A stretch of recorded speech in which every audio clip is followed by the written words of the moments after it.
I've got Bex has got her ACOTAR glass, I think.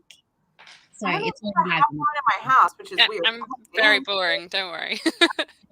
So, welcome everyone to a special impromptu special edition sprayed edges version of Books and Shit, I guess.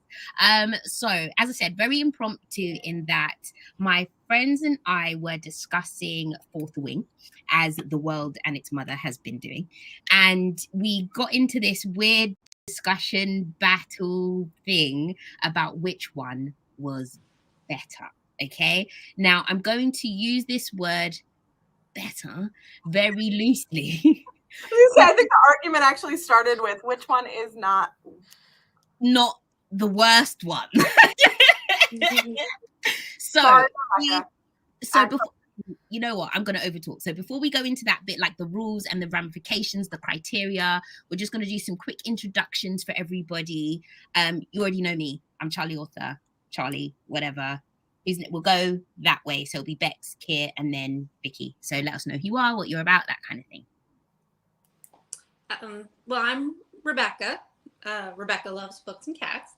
I don't know. I've been on Bookstagram for a couple of years, and I'm very excited to talk about ACOTAR. You see where her allegiance lies. I have my glass, my ACOTAR glass, with my rosé wine. Yep, rosé too. Go on, Kit. I am Kear. I'm over on Bookstagram and Writerstagram.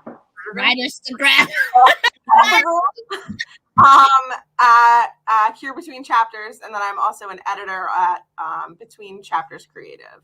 I found these people randomly on the internet. I still have to put my finger. Who are you? Of like people from across the country, and then Rebecca and I found out we lived a town away from each other. So I know, I love that. That's so random. Yeah, I love that. That's so cool. And hi, I'm Victoria, Victoria J. Price on Instagram, and I write romantic fantasy and inhale books like there's no tomorrow. Mm-hmm. So, introduction for everybody. We're all pretty avid readers and writers, as we've just said. And like I touched on earlier, we did get into this book battle between these two books. Now, the reason I feel the conversation even came about is because of the phenomenal effect of Fourth Wing. Sorry, drunkenness is not going to work with that word. So, do we need a big spoiler disclaimer? I feel like we need to like flash spoilers everywhere. Spoiler. Go away. I'm gonna make spoilers. But already the real winner is the PR department for Fourth Wing. The Fourth Wing, because literally 70,000 more than 70,000 reviews on Goodreads, and it came out just over a month ago. Yeah, it's absolutely ridiculous. You have that pulled up. What is its current star rating? Oh, something. Hang on, I've got it on here. 1 second. It's high. It's very high. That use with the sheer highness of it is. I was on the quotes. 4.7. Fascinating. Versus Court of Thorns and Roses. Oh, it's 4.2 right now, which is high. It's gone. Court of Thorns and Roses has gone up. It was lower than that a few months ago. Yeah. Interesting, guys. Okay, so our Goodreads for Fourth Wing is 4.7, you said, and ACOTAR is 4.2. Okay, so the wider bookish community, obviously, depending on how people, do things, is looking like that at the start of this. But the reason we brought this up is because they both have such a phenomenal effect on the bookish world, and everyone compares them. Everyone is saying it's Fourth Wing is the next ACOTAR, basically. Like that's what every review seems to say. Exactly, but I think, and this is where I think Kear was saying that we need to make this clear. This battle is between the first books only, and people are judging, and it sounds like I'm on one side or the other, but people are really judging this first book and thinking, oh, it's going to be the next series, and judging the ACOTAR series against this one book. So yes, the confinements are, this is book one only. We don't care what anybody cares or loves about Akamath, about Mist and Fury. We don't care about what just off the basis. We're pretending like you were reading ACOTAR without having any spoilers for basically recent, right? Yes. Like that you don't know any of this is coming or that any of this happens. It's just your read. Exactly. Where it started was we were all like giving our thoughts, and I was super late. I recall I just said something like, I feel like vibes wise, it's the same as the first ACOTAR, where it has so much promise of books that could go forward. Yes. Yeah. She gets really good editors, and they get better, like ACOTAR does. And then Rebecca came for my throat. That was mild, to be fair. It was very mild. Yeah. Rebecca, I think Rebecca is clearly in ACOTAR camp, I think. Kear is in Fourth Wing camp? Or you still in Fourth Wing camp? I'm in they both needed editing camp. Yeah, okay, fine. My bad. Kear is in they both need editing camp. Vicky is in camp. I'm in the middle. I'm in the middle. I'm with Kear mostly. I see the potential and the thing of Fourth Wing, but they both needed help, and they are both good and bad for various reasons. If one of us needs to be Team Fourth Wing, I will take it, because I feel like they have the ability to get better if she widens the world to the point where it warrants the hype. I feel like eventually, if she does it right, it could warrant the hype. Yes, definitely. Or it could go the other direction. No, 100% could. And I think that's where, because when we first started talking, I felt like I was foot in the Fourth Wing camp. But that was before we kind of discussed the parameters of what was good or what we meant by good. Because for me, if we're talking about, and we'll get there later, if we're talking about the initial effect and attachment to the book and what takes place in it and what happens and the fun, I guess, and the excitement, then Fourth Wing wins. Like it does. Like I inhaled it. Yeah, totally. It doesn't do much. Like nothing much happens until the very end, like segment of the book. So if we're basing it off how much you enjoyed a book the first time round without knowing anything, then I'm firmly Fourth Wing. But if we're like ACOTAR was a slog for me. Until Under the Mountain, absolutely, yeah. Until Under the Mountain, and then I was like, "Oh, hey, look, the book started." Worm. Yeah. Becky, defend yourself. What's going on, bro?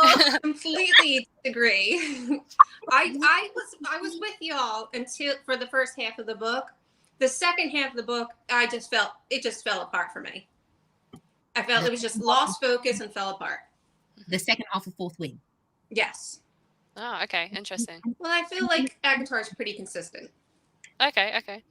Consistently dry, yes. No. But no, I do get what you mean in terms of it being kind of in separate parts, because with Fourth Wing, as I said, we're kind of chopping all bits together. But with Fourth Wing, I promise you, a lot of the battling and when they were flying and all this kind of stuff, I skimmed over it because I was focused on Xaden. Like, I was just like, what is even happening? Do I care who died? I don't. I'm just trying to get to the bit that is, about him, because he was just doing it the whole time. But yeah. Right, before we kind of overlap what we're talking about, quickly, I'm going to put up the rules. I had that first. So what are we defining good as? I didn't put this down because I wanted us to share it. But what are we defining good as in terms of what is this title winning? What is this book winning if we say it's the better book? Oh, what is it winning? That's a tough one. It is. I don't know. I mean, you could go different ways. Like one would be, is it which one's the better setup? Mm-hmm. Or we could just go, which one is the better first book in a series? For me, it's normally what makes me feel something. That's normally my That's a good one. Sort of marking standard for a book is, did it make me feel something? Yeah. And enjoyment. I mean, I'm up there too. Like, enjoy reading it. Mm-hmm. No, I get that. Bex, what are you kind of basing this on? Like, because obviously you feel ACOTAR is better, so why is that? So my biggest, and of course I'll get into more later, but definitely what you said about what it makes me feel, and I feel like also what it makes me not feel, as far as were things like annoyance, how many times I rolled my eyes, like those are kind of they just are coming, there was some in the beginning. The second half, I felt a lot of that. Like in Fourth Wing. What was that? In Fourth Wing, you were rolling your eyes in the second half. Oh my gosh. I was rolling my eyes in the second half of Fourth Wing. Okay. It just got to me. I think everything all together finally just hit me. I was like, okay. Yeah. What else we got? I can agree in that sense because the book was too long. That's the first one. I think it was way too long for its content, for so much nothing to happen. It was too long. So by the time I did get to that end part, second part, third act, whatever you want to call it, it did feel like, hurry the hell up. Like they'd already banged, like they'd already did whatever. So I was just like, all right, now what? Like, where are we going with this? And there wasn't a lot of the kind of setup of the mystery, I felt. So the end just felt like you're just rushing all of this in so that there's a purpose for another book when you could have let me know a lot more of this a lot earlier. So do you think it could have been divided into terms rather than, like school terms rather than a whole year? Yes, that could have worked. Harry Potter. I agree. And I think that the problem is that a lot of like the setup was the school situation, right? And like a lot of that gets hashed out at the beginning, and then we're kind of like warbling through of where are we going with it in the back half, because it felt like exactly what you said, Charlie, the actual mystery, the central mystery of the series was not layered in enough in the first half. It was utter focus on like, are you going to get a dragon or are you going to die? Basically. And so it felt like is hot. Exactly.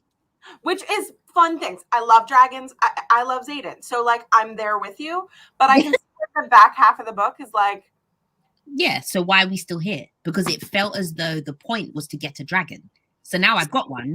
If you look at ACOTAR, where I would say the reverse, where like the first 2/3 of ACOTAR, and not everyone agrees with me on this, it's way too slow for me. And then the back third was where the story happened, in my opinion. Whereas like I feel like the other with Fourth Ring is she could have just fleshed out the first half of that book into a full book and left us on some kind of cliffhanger, then to go into it later and built the story into the beginning. Like I feel like she tried to almost fit too much into the book without enough content. And it's going to be 5 books as well. Is it 5? I can't believe it. Nobody needs that. I'll tell you. I read it was going to be 5. I don't know. Maybe I've got that wrong. Somebody said that to me. Oh, we've got a comment here. So S. McPherson, i.e. Shalina, another fellow author of ours, said, Fourth Wing made me feel nostalgia mixed with new funness, but ACOTAR made me feel everything. Rage, joy, excitement. I inhaled it, possibly because it was a shorter book. I did say it was a bit. Oh, yes. Wait, hold on. Dude, yeah, but the font and the formatting will be different. You can't really do that comparison. Hold on. Like, it's not felt longer to me. That's so because of the plot, because of the way the plot unfolds. Yeah, exactly. Okay, so I've had the rules up for ages. So how we're going to play this, we are going to go over various points of the book. We've got world building, pacing, dialogue, emotional attachment, story, romance/smut, the female main character, the male main character, and side characters. Okay, we're going to discuss them. We'll hash it up. We'll try not to keep it too long, but we'll see how we go. We are going to secretly, so just to ourselves, give it a score out of 5.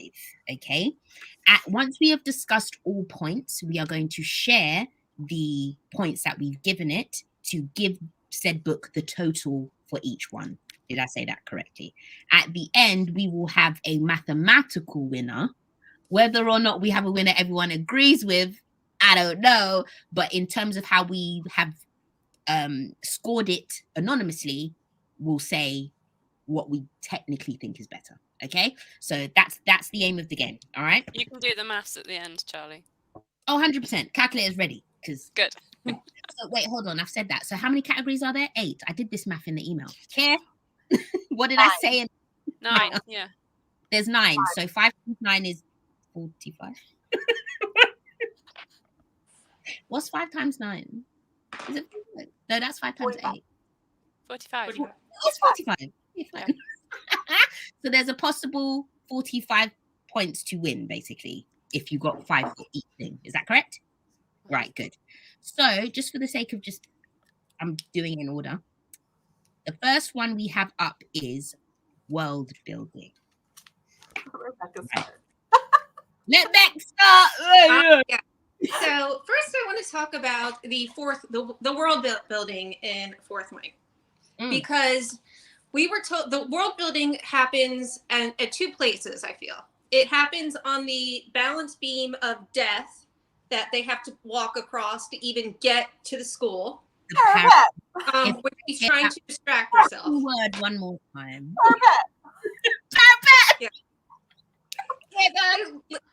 She's trying to distract herself, so she's throwing. So that's how she's doing her world building, being, blah blah blah blah blah, all this stuff. And the other world building is in class. In the class, where she's answering questions about the world. But she knows it all because she was a scribe. Yeah, for sure. Right. And it felt a bit cheap. Like it didn't do it for me. Like I want more than that. I want, instead of just telling me, I like for things to be shown a little bit more. Instead of literally being on a balance beam of death where like wind can just randomly knock you off, which is odd that there's a war going on and you think you need a lot of people, but we just kill them off before they even get that was a voice. Where it takes from like the Divergent, like the whole Dauntless thing and the factions. This is where that kind of came in for me. Yeah. Where it was like you're like factionless if you don't make it, and this you're just dead. I definitely agree with Bex. The world building was 100% weak in that sense. I didn't agree with as you said, I think you said weak or cheap about her just reciting, to calm myself, I'm just going to recite facts. I thought that was some basic bitch shit. Like, I did not like it. The letting us learn it through the lesson, I thought was a better choice. But because the lessons came not late, but because they came almost afterwards, it was just like, you could have, I don't even know what way around she could have done it, but I preferred the lesson objective better. But it just could have been, let somebody else answer the questions, because if she already knows this, then why would she ever say it? It was just obviously placed. So I definitely agree with the world building there. I wasn't even entirely sure, I say this loosely, who they were fighting, in the sense of I understood there were these rebel kids, but like an enemy, a big grey massive enemy, rebelling against what have you done, or what have they done? I can't remember. Right?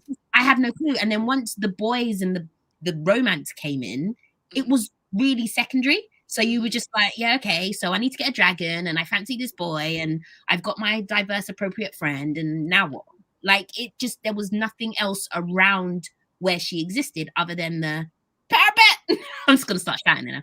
Other than this parapet. And parapet. It's like, what? You're just going to walk a straight line and not drop off? How is that dangerous? I didn't get it. I think that with the world building, I agree, first of all, 100% that like, I need to repeat facts so that I can focus is like a really cheap way to do it. And I think that comes down to, and I'll talk about it more in character, because I think it comes down to like, did you need to make her the smartest person in the room? Yeah. And I understand that she made her super weak in other ways, and like she had a health issue she had to get up against. So then she was really smart, and like being smart and clever is good. But I'm always wary of anyone that's like the most anything, right? Like, you don't have to be the most anything. You just have to work really friggin' hard. And I respect that more than anything. Yeah. So like your character doesn't need to be the most everything. Yeah. That was like a lean in for the world building, where like she was like, she has all this knowledge, so I can't have her ask. What am I going to have her do? Yeah. This is what we do. But then let the other ask. Yeah. I like the classes. If the book was kind of what it almost felt like it was meant to be, where like you're in a school setting. First of all, the dialogue, we'll talk about this, was rather YA. The story feels like a very akin to Hunger Games Divergent type of vibe, which again are YA. And when MCs are younger, like we allow for them to not know things and find out slowly. If you were just to let them have like the first year at school, like that was the point. The point was to have the first year at school. Yeah. I feel like we were always going to leave and go into like this bigger war, and who it's that. I feel like something happened in the behind the scenes. I feel they were either written younger but because of the content and the sex and the word use, someone said age them up, but the age up didn't then carry through with how they were. Because what she could have done, and I've thought about this now, what way round it would have worked better. What they could have done is that they all have standard learning before having to become or try to become riders. So they could have had the first kind of, not the first year, but all the theory, for example. So this is why we're here. We all learn together who we're fighting, why we're fighting them, what the dragons mean, blah, blah, blah. It's all pretty basic. She beats the boy she likes. She beats, you know, all that kind of stuff leading up to the parapet, the physical things, the da-da-da-da, because now you've passed theory 101. You've done all this, and now you have to do the physical shit. But because she already knew that, and because she's 19/20, it's like, why are you rehashing this to everyone? Why does everyone not know? I'd forgotten their age. They're 19, are they? I'd forgotten that that's how old they were. How old are they in Zodiac Academy, out of interest? About the same. 17. Are they? Okay. And I feel like I agree, and I also think that it's a matter of like, what are we trying to do with the book? You know what I mean? Like, I think that it might have gotten aged up for the sex. Like and that would make total sense because it's like a school environment, and now all of a sudden, okay, we make it a college environment. Yeah. So we need to add extra things. That's interesting, because how old is Mia and Nevernight? 18, 17. 18. See, okay. She's 18. I'm just trying to like think of what Academy books that I've read that I can sort of compare this to in my head. Definitely, and I agree with this, because if we're going with Academy books, so first you said Zodiac Academy, yeah? Mm-hmm. With Zodiac, it is a high school setting, Mm-hmm. and it worked well, even though they were a bit grown and doing all the sex and stuff. Mm-hmm. They are from a different world, so they had to learn everything. They knew nothing about the fairyland or whatever. And we learn it with them. We learn it with them because they don't know shit, so that's fine. With Mia, she's not in a school to learn anything. She's in an assassin school. You can be any age and just be a badass bitch. Do you know? So that, again, was fine because it wasn't schooling. She knows where she lives. She knows who rules the place. She knows who she's killing, blah, blah, blah. That doesn't matter. I'm here to become this secret, you know, assassin person. With Red Rising, that wasn't an example, but I'm going to bring that one in. These kids are like, what's the word? What's the word I'm looking for? Haven't read it. I can't help. They're like children of a really dominant society where they are put into this weird space in order to learn warfare. They're not learning facts. They're learning how to survive physically. So therefore, this academy setting is fine because it's like a really aggressive form of catch the flag. Do you know what I mean? Yeah. This works. So with Fourth Wing being in a school where she had to, whether it was college age or or teenage age, being in a space where she was effectively being told things from scratch, or at least the other students were, made no sense. How are you 20 years old, but you're still covering War 101 kind of thing? This would have happened last year or before you joined here. Or yeah, like I have no idea what their lives were like before. She keeps saying something about like how her and Dane used to climb a tree, and I'm like, between what? Like, you were in a library with your dad, but like, what was he doing? What were we doing? What was Eden doing? Like, what were these people doing before they went to go to the parapet? Yeah, to the parapet. Like, you need to drink every time you say parapet. And then to run to the other side of it with ACOTARs. And again, this is where I say that I'm a pure middle liner, because I will say that here's what I felt with Fourth Wing. If Fourth Wing would have stayed at the school and kept at that level and then brought in the world later. Like, if you allowed that to happen, I wouldn't be as mad at your world building because you purposely kept it small. But it felt like you wanted it to be big, and we just didn't get there. Yeah. Whereas in ACOTAR, I feel like if she did anything in the first book, it was world building. If she did anything, it was set up the world for the rest of the series. The whole first, that was wonderful. 2/3 of the book set up so much, and then it deepened it in the back end while still picking up the plot. World building wise, in my opinion, ACOTAR absolutely takes this. See, Rebecca, we're not against each other. We're with you, Beck. Sometimes. Sometimes. No, 100% agree in that. Because if anything, and I know I'm slightly going out of the rules here because we're not talking about the rest of the series, but one of the things that did kind of annoy me just overall, because we all loved it, there are 7, is it 7 or 9 courts? 7. There's 4 seasons and 3, so 7.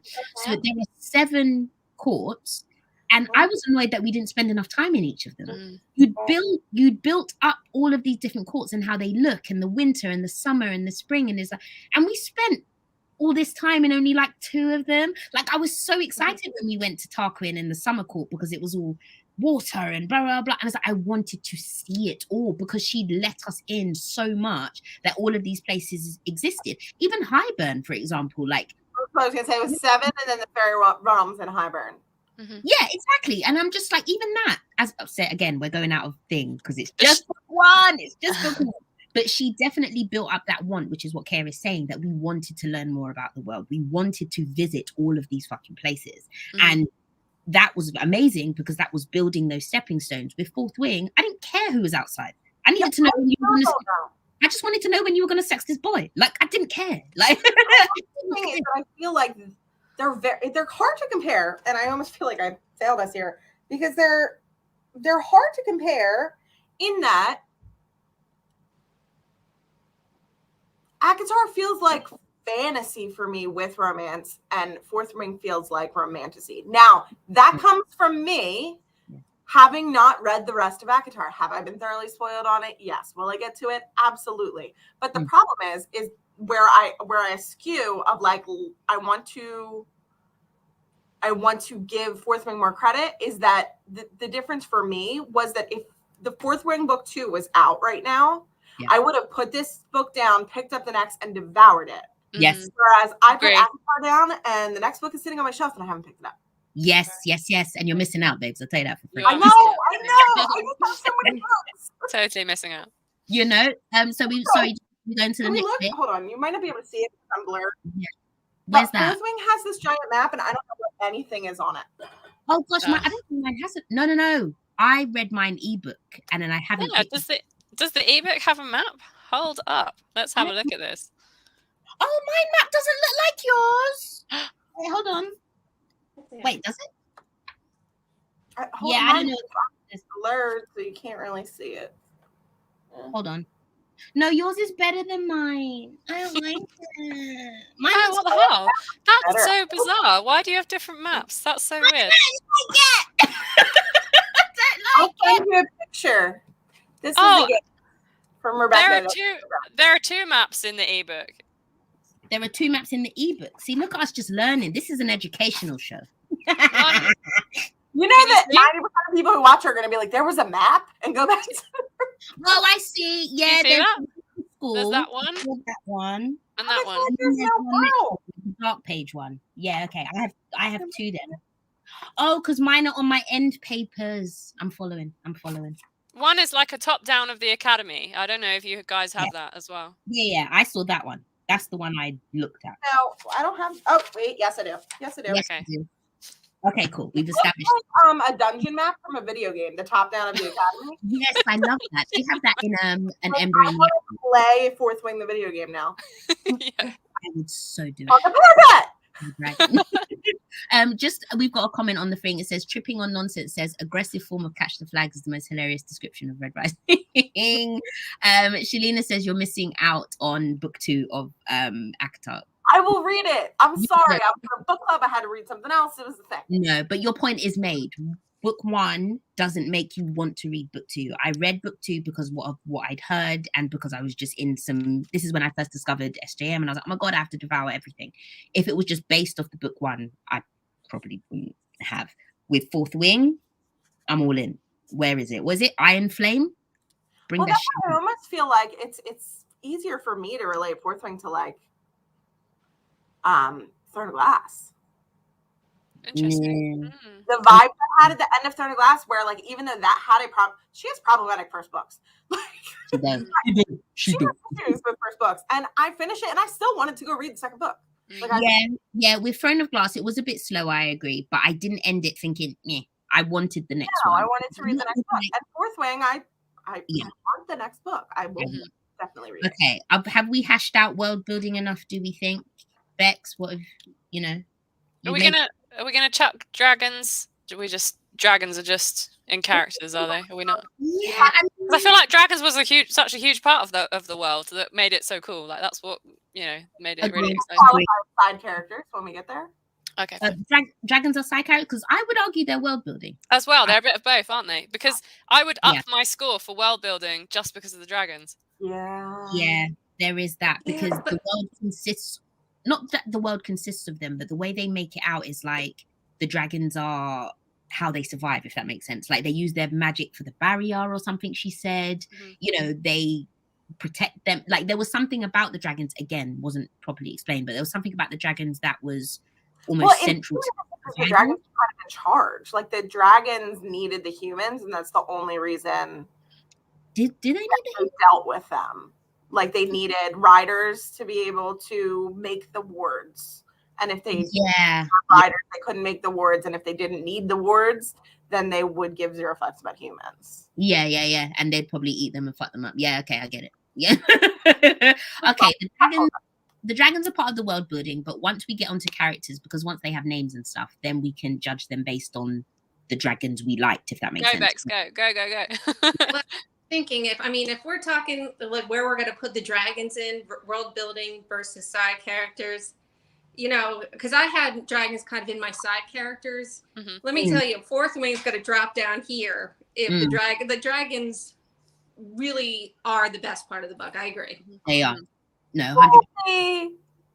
They're for me, they're the second best part of the book, because Xaden just has my whole heart. But there is Charli. He's like Audi. He is the Audi version of Rhysand. Let's talk about that. Did you say he's an Audi version of Rhysand? Yes, he is Audi Rhysand. I'm sorry, but almost every major book right now has a version of Rhysand.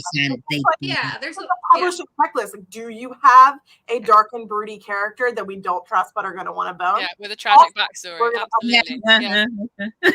That's what I'm saying. Like, he's doing nothing wrong at this point. It's actually not an ACOTAR thing. It's a universal fantasy. It's not Rhysand. That character is a universal fantasy, and it has existed way before Rhys existed. Right, exactly. And okay, so because we're molding a bit into character, I think we should score up world building. Okay, so on your bits of paper, whatever, you're not going to show anyone just now. So do dragons go into world building? Are we allowing dragons into? I think you can say both, like the world building side of the dragons for world building, and then from them as characters for side characters. All right, so world building for Fourth Wing is one thing, and then for ACOTAR is another. Okay. Yeah. All right. So I haven't done my score yet, but I've done it like this. I've put, world. Exactly what I did. Yeah, but it's just basically got world building at the top, Fourth Wing on one side, and ACOTAR on another. Out of 5. Okay. So we're gonna go. Oh, I feel mean. I feel mean. I never do ratings. I find it so tricky. I don't do ratings on like. All right, I've done mine. I'm happy. Because also my rating will change like in half an hour tomorrow, next week. If I have a snack and a drink, this might. Yeah, you'll feel better. Okay, we good? Everybody's got a number? Yeah. We good? Yes. I've got mine. Okay. We are going to move on now, guys, to pacing. I feel this is going to be like a closer fight, if that makes sense, because both of them were slow as shit. Honest, it was like watching paint dry. No, it wasn't. But no, with pacing, and then obviously I'll let you guys hash it out. Fourth Wing, even though there was things going on, there was nothing happening. She said parapet 1,000,001 times. Parapet! Hold on. All right. She said parapet 1,000,001 times. She kept saying, someone's going to kill me. I'm going to die. Somebody's going to kill me. I'm going to die. I'm not going to die today. I'm not going to die today. And I had absolutely no real fear about her danger. Interesting. You were never worried she was going to die, ever? No, never.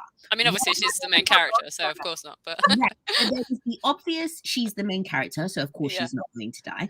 But just in the sense of, nobody talks about being murdered this often. Well, here's the thing. It wasn't just that she was going to die. I wasn't worried about Rhiannon. I wasn't worried about Riddick. I wasn't worried about anyone who hugely mattered that had been there from the beginning. Yeah. You knew everybody was going to make it. it. Like a late intro of like importance to anyone who was gonna kick it. Right. No, you know what? Sorry, just to jump in there. The one that did shock me was the first guy that died. He was Dylan, just get married or something. Had to die right then. Yeah, because they were talking about. He was like, "Yeah, I'm gonna get married when I, make it." So I was like, "You're going down." and I was like, "It's too early for this." I'm done hearing about your wedding. Go. Yeah. So sorry, just to wrap up what I was saying. Yeah. So the pacing in that sense, it was just really, really slow because I was stuck on, and this goes back to the world building thing. I think I said to you guys in our group, what's the point? What's happening? Once she gets into the school, then what? When she gets a dragon, then what? When she gets with the guy, which she's inevitably going to do, then what? I didn't understand effectively what the point was because it was taking so long to get to it. What percentage did I like? Where did she get? At what point did the dragons come in? Because I've forgotten already. At what percentage was that? Because before that, it was like the build up to like, is she going to get a dragon? Is she going to get a dragon? Like it wasn't like mid. It was, when they walked that line and stuff. I'm going to go to the third in. A third. Okay. So quite soon, actually. Mm-hmm. Hold on. A lot of like the happenings. Hey, so, are we going around a circle? Because Rebecca, you got. We're doing pacing. Like how it was just slow as hell. Hold on. Well, okay. I felt like, and there was like my idea of time frames wasn't like great as far as like when was this and what happened here, and like 3 months just went by and what happened. So there was a lot of choppiness in the pacing. ACOTAR isn't perfect in its pacing either. I actually enjoy the beginning of ACOTAR. Like I really like, even when we talk about world building, I really like how she shows, even though everything is from Feyre's point of view and her small point of view, from just being where she's from. But I feel like the pacing was a little bit better. There's some parts in the middle I didn't love that I felt were a little bit choppy too. Yeah, no, I get that. I think with ACOTAR for me, obviously having read it a while ago, I enjoyed the start because it came out very strong. She's hunting, there's the wolf, it's, what is this? The fairies, the wall. Her sister, the sister being a bitch. Like, all of this stuff was good. Her sleeping with Isaac. That's it. We were firmly established into who Feyre was and the intensity of her situation. She had an et for ages. She was hunting for wool, for meat, whatever.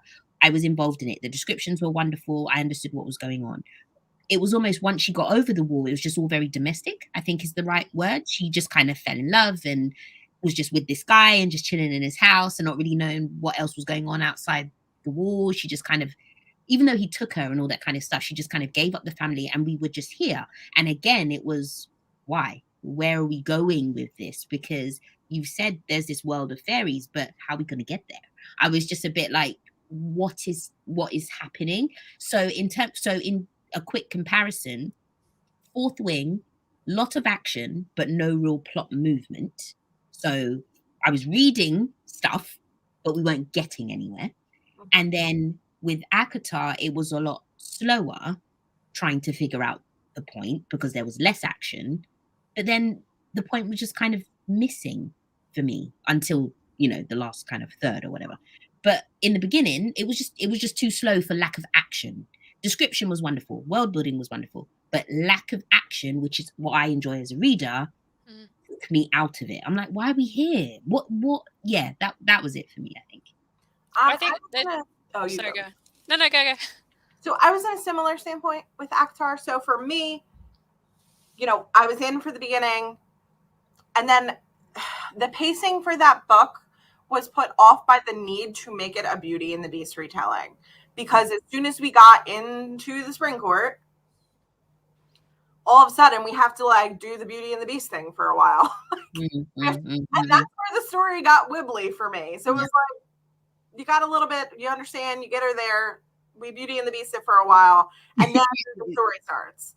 And I think that's I think that was just SJM leaning too hard on fairy tale that she didn't need. Like, she has the skills to story yourself. We didn't need, because it wasn't, you didn't carry it through either. It doesn't stay a Beauty and the Beast retelling for the rest of all time. No, it doesn't. And I think one of the things, maybe this is the world building part, but with the pacing as well, like, oh, they had the masks on and everything, and it was just like, okay, what does that mean? They like once it came, it was just over. Why? Now I want to dock ACOTAR world building point because you said that. You can't change it. I'm trusting you. This is what I mean. You give me like a cookie and a snack or a bit of information, and I'm going to change it. It was just where to go. Why did that happen? It was just what? I don't know. Yeah, we give you masks to be mean. So my whole thing with ACOTAR was that like there was a cause. But with Fourth Wing, I think that there was a cause too. And I think it was like, I want to do the Dragon School thing, but then I want to go Divergent route and like scrap it by the end. And there's a reason that we love magical stool books, because there's a certain home that happens in these magic schools, right? Like in these learning things where you become at home with the characters. And I remember reading Divergent and being equally pissed off that at the end you're just like, oh, so we did all that and then she's not going to finish her 3 years or whatever. Like, now I'm just going to go off into some other place where like they talk about everything. This is boring. So with Fourth Wing, I feel like she tried to accomplish too much, but didn't put seeds in early enough. Yeah. Like it wasn't enough that we knew that Xaden was up to something. It just wasn't enough. You know what? Sorry, go on, Bix. No, I was just wondering, so would you have wanted it basically like Harry Potter, but for 20-year-olds, essentially, where the danger was in them being at the school throughout the school year and each, like more time at the school, essentially? Like, is that the kind of vibe that you wanted? That's the book that so like with Divergent, I would say that yes, that I was looking for that, like you promised me something and then I felt like it was taken away. With Fourth Wing, either way, like I feel like it needed to be jumped out of the school earlier, or needed to like just invest in what this first year looks like. Yes. Like you didn't need the breakout at the end. You didn't need the big travesty at the end. We could have stretched out all the stuff that happened at the beginning and given more there and given more world building there and done it in better ways to set up the series moving on. And then, maybe that stuff happens in book 2. I don't know. There's a billion ways that she could have done it, realistically. No, I'm with you on that one, because it's like, why set up the school element or aspect if you're not going to use the school element? Yeah, like all of these books that do it just like for the one book and then they go away from it. Well, the readers that liked that aspect of it are now you're gonna lose. So that's. But again, I don't know if she will, because I feel like at the end, like it was set up as maybe she'll double age a bit. I don't know how they could go back after that, to be honest. I mean, Xaden's not going back, is he? So no. We're definitely not gonna go back to the school, because now they're on some rebel vibe, and obviously the brother has revealed himself and all that kind of stuff. But like, even though the school thing doesn't necessarily last, like outside of Harry Potter, doesn't last for a whole series, there was just something missing of the school environment. We didn't learn anything about the setup or why being a part of this school was special. Like, not to be so specific, but there weren't houses, there weren't we're in dorms together and build this relationship. It was just, I'm not going to bother being your friend for a bit because you might die tomorrow. And it's which even Zodiac Academy did a little bit more as well. I think like you felt like you were part of the, and this is what I mean. Was in the house air, because that's where I wanted to be. They didn't give you any of that. They didn't. If the first book had been, the world building had been building the school, it might have been enough. But she almost went too wide with not enough information. Like the stuff that she was spewing, I gave zero fucks about, because there wasn't enough context to how it affected the story or her or life or any of it. Like that she would like give details in class and whatever, and my brain was just like, oh, they're battling things. What were you gonna say, Bex? Well, I was like, why I don't get why she was like, I felt like she was kind of rushing at the end. And it's like, okay, we have 5 books to go through all together. We don't need to rush. Like, and it felt like, I agree. I wish there had been this a year just to set up of the school. and didn't bring that element of the whole rebellion thing and everything like that. But yeah, like how is this story gonna be 5 books and keep us interested? I mean, I'm gonna read all of them.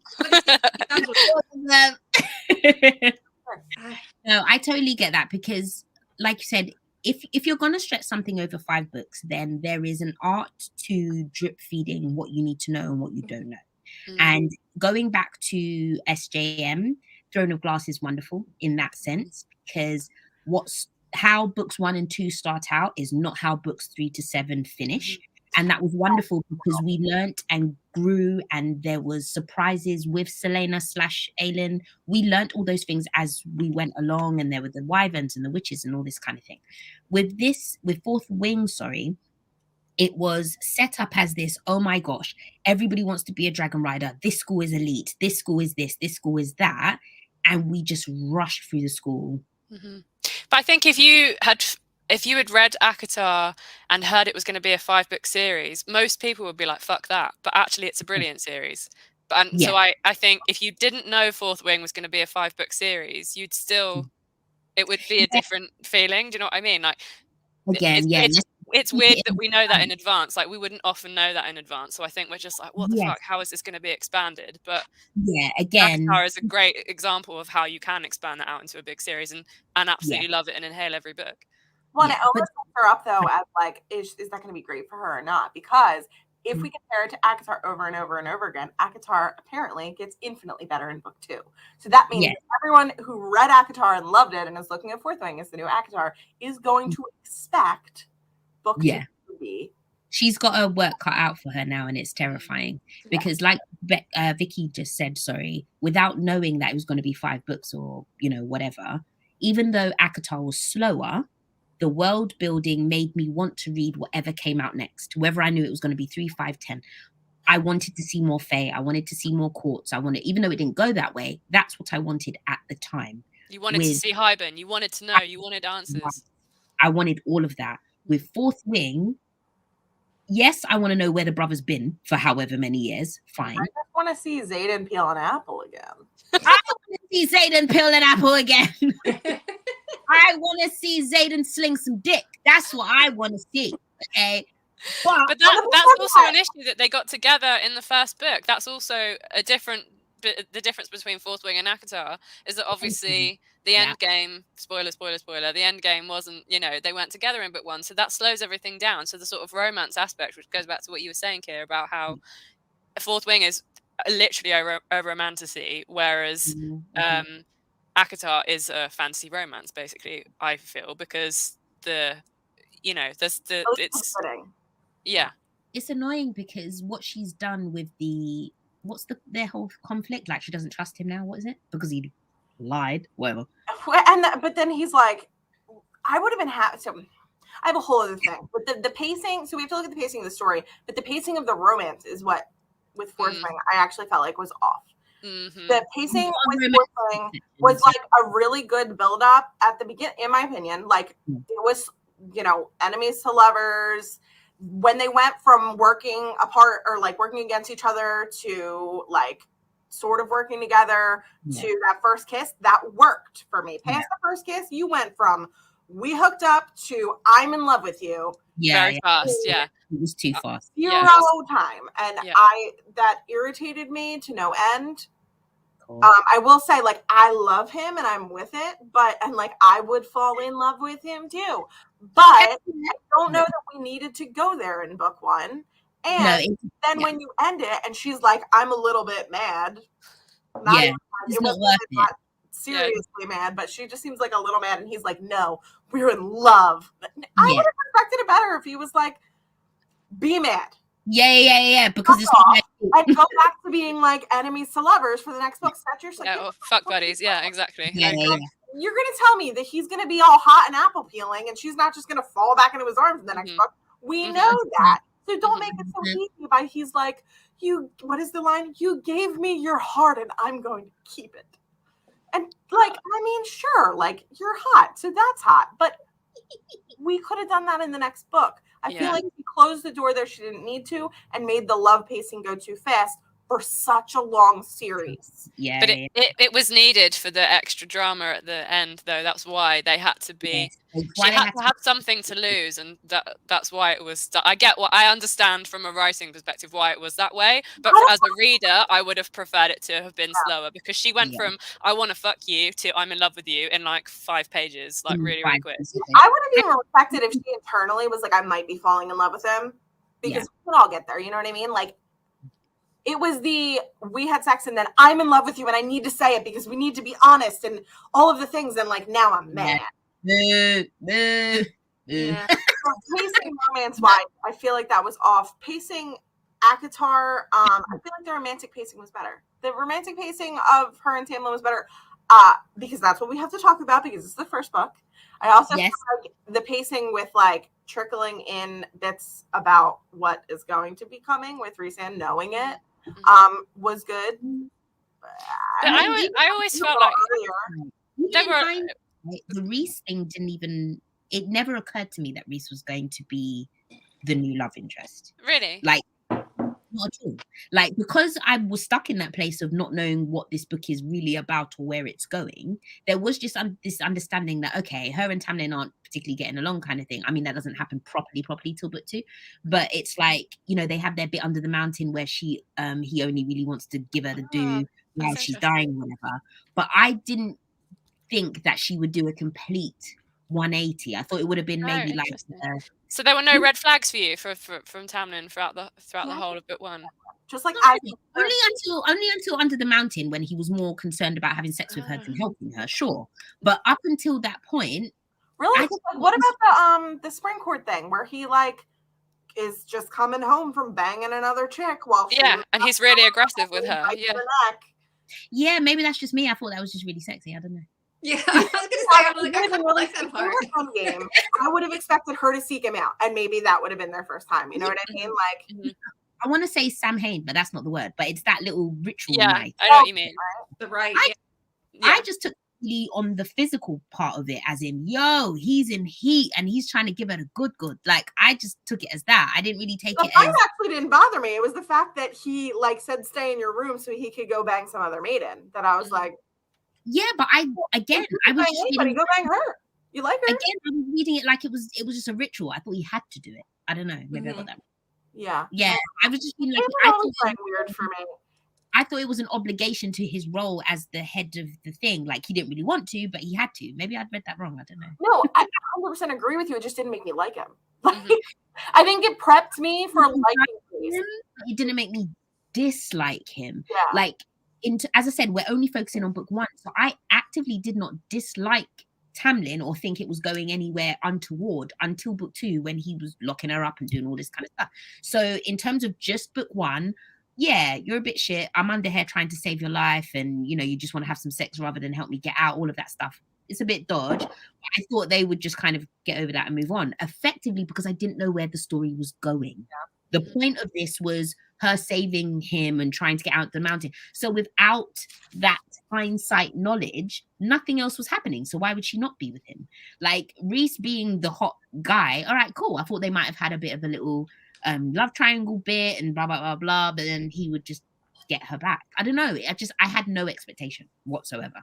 Absolutely none. I went in with spoilers. So I have to say, like, I don't know what it's like to go in unknown. I do know that I didn't love Tamlin like I would have, like I loved Xaden. You know what I mean? Like, he didn't do it for me. For me, that wasn't even like necessarily a book thing. Mine was just a blonde thing. Like, I just don't particularly like the blonde ones. Rowan Whitethorn being an exception. Well, I feel like he's not blonde. That doesn't count. He's got white hair, so that's different. But with Tamlin, he just wasn't the hot one for me because I like the dark broody ones. But no, it was his character and his actions for me. That's what put me off of him. I didn't fancy him. Like, I never fancied him. I just his actions put me off of him, and make Xaden's actions make him way above Tamlin for me. Yeah. All right. Going into character. Rebecca's trying to say something. I'm going to do our point, and then we'll do our scoring because. Let's do the scoring because I want to talk about the romance part, and that's my point. All right. We get there. So let's do scoring for pacing. Okay, what's the scoring for pacing? Put that down and then we'll go. Pacing. Oh, this one's gonna be a bit harder. Okay. Out of 5. Yes. Okay. Pacing is. I'm gonna go. I feel like tomorrow all my scores will be different, and I'm gonna have changed. I'm gonna go with. Can I just say that, like, we're tearing these apart, but like they're both solid. Oh, I inhaled both of them. Absolutely, yeah. If you haven't, go away, because again, we're I'm not sure how I feel about this. You know what? I'm sorry. I'm having trouble pacing Fourth Wing. Yeah. No. I'm having trouble pacing ACOTAR, actually. I took issue with ACOTAR's pacing. Okay, so Beck said she wanted to do the romance smut bit, but I'm thinking, should we do story and then romance smut bit? Let's do story. Yeah, let's do story. And why I say let's do story is because pacing is one thing, but what it was about and what was happening and did you enjoy it are massive staple things to the book. Do you know what Enjoyment I mean? is one separate thing, though, I feel like, because I inhaled them both. Yes, exactly. And that's the story, the what is like maybe story is not the right word, but that's the what is happening. Mhm. How excited were you to turn the page? Mhm. Excited, eager, whatever the word is. What, how are you feeling to read the next bit? Mhm. What was taking place? How invested were you in that story? That's a big one. I want to hear what Kear has to say about this, because I think for the rest of us, we read ACOTAR ages ago, and obviously Fourth Wing just recently, and our sort of like tastes as readers have probably changed a little bit in that time. So I'm interested to hear from your perspective, Kear, of having read them both so close together, how you feel about that. So it's funny that you say that, because I was actually, when I was prepping mentally for this, I was like, I think that there's something to be said for the fact that I mean, I won't put it on you guys, but I feel like I get increasingly more like picky and slightly jaded, and like I know more things and I know more about what I like, and I know, and I've also aged up, so like young and dumb irritates me a bit more than it did when, like, if I would have read ACOTAR when it first came out, it might have been a different kettle of fish for me. Okay. And the same with Fourth Wing. Like, if I would have read Fourth Wing around the same time that I was reading, like, say, Divergent and Hunger Games, you would have inhaled it. Fangirl, like, there is nothing wrong with this bit of gloriousness. You know what I mean? Glorious. Comparatively, like, I feel like it has a heads up on, say, like, Divergent. But as for ACOTAR, I've read them closer together, and this is where I feel like they are similar, in that I did want to know more about what was going on. Like I said, pacing wise, it's a little bit off, but actual story wise, it also felt like, for me, Fourth Wing did keep me turning pages more. It just did. Like, my enjoyment level of it for the book as a whole, even if there were parts where I was like, ooh, why do they sound 13? For me, I just got through it quicker, and her pacing problems, I felt like, looking at it from a clinical standpoint, were more fixable. Okay, yeah, interesting. Whereas, like, ACOTAR, I felt like it was hampered by being a fairy tale retelling that it didn't need to be. Yeah. It annoyed me on a more visceral level that made me actually irritated with the book. Yeah. Almost because I was annoyed that the author, being as good of an author as she is, like, didn't need to do that. Like, it felt like it didn't have a point until the trials. Exactly. Whereas I felt like Fourth Wing started with a point and then went off its rocker. Like, it went too far. Too far when it should have stayed and fleshed out and done more. So for me, that's where I say that they felt remarkably even. Even if I'm looking at enjoyment of one, or even if I'm looking at, like, sure, like, I didn't pick up the next book for ACOTAR. I know I will. And I will read both series, and I will follow both authors and do all of the things because they did something good in magic here that pulls in people and that touches people. And like both succeeded with their books, regardless of flaws here. Yeah, like, regardless of what we say. Yeah. Love them. So for me, this is where they feel even. Is like their flaws feel even to me. And more importantly, they both set up the world to get better if done properly. And I feel like I can say that having not read the rest of ACOTAR. I haven't read the second book of either of them. And I'm like, I just have hopes for both. That's good for you. Bex, what do you think? Okay. So here's the only, like, you know, I don't have a lot of criticism of ACOTAR, but there's a lot of author decisions that I did not like in ACOTAR. I didn't like the whole riddle thing. I didn't like, you know, but there's parts of it I did like. I didn't like the riddle thing.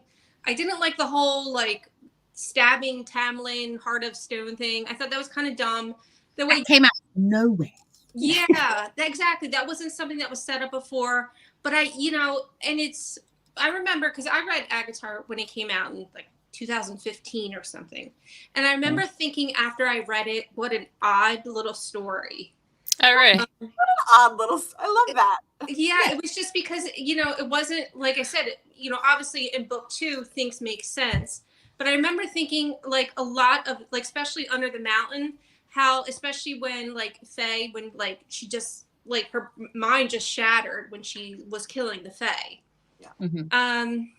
But there's something still, like, that was, like, I didn't know where she was going to go with that. And she brought it, of course, eventually to a place that I was not expecting, and it took me, and loved it. Yeah. I don't know if I'm going to have the same reaction to book 2 of Fourth Wing, because I felt it going downhill on the second, you know, on part 2, and it almost felt like I felt very like From Blood and Ash. It was just like, you know, the author is primarily a romance writer, and I don't know if world building wise and everything, if I don't right now. I don't have the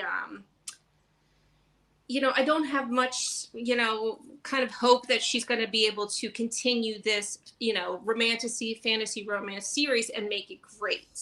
I'm feeling it's going to go down like From Blood and Ash. I don't know, but I have very little hope. I'm hoping that she masses it up and makes book 2 amazing. But I'm not sure if the seeds are planted to make an amazing book.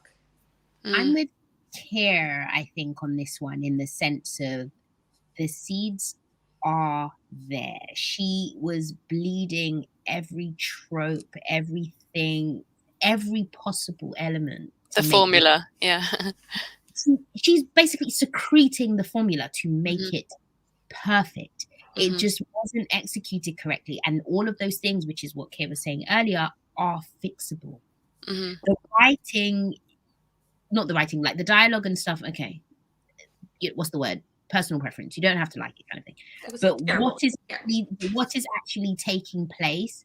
The seeds of this tree are all there. It's the romance. It's the dragons. It's the main male character. It's all of these things. They just need to be properly developmentally edited. And if that had been done correctly, this book would have blown everybody out of the fucking water.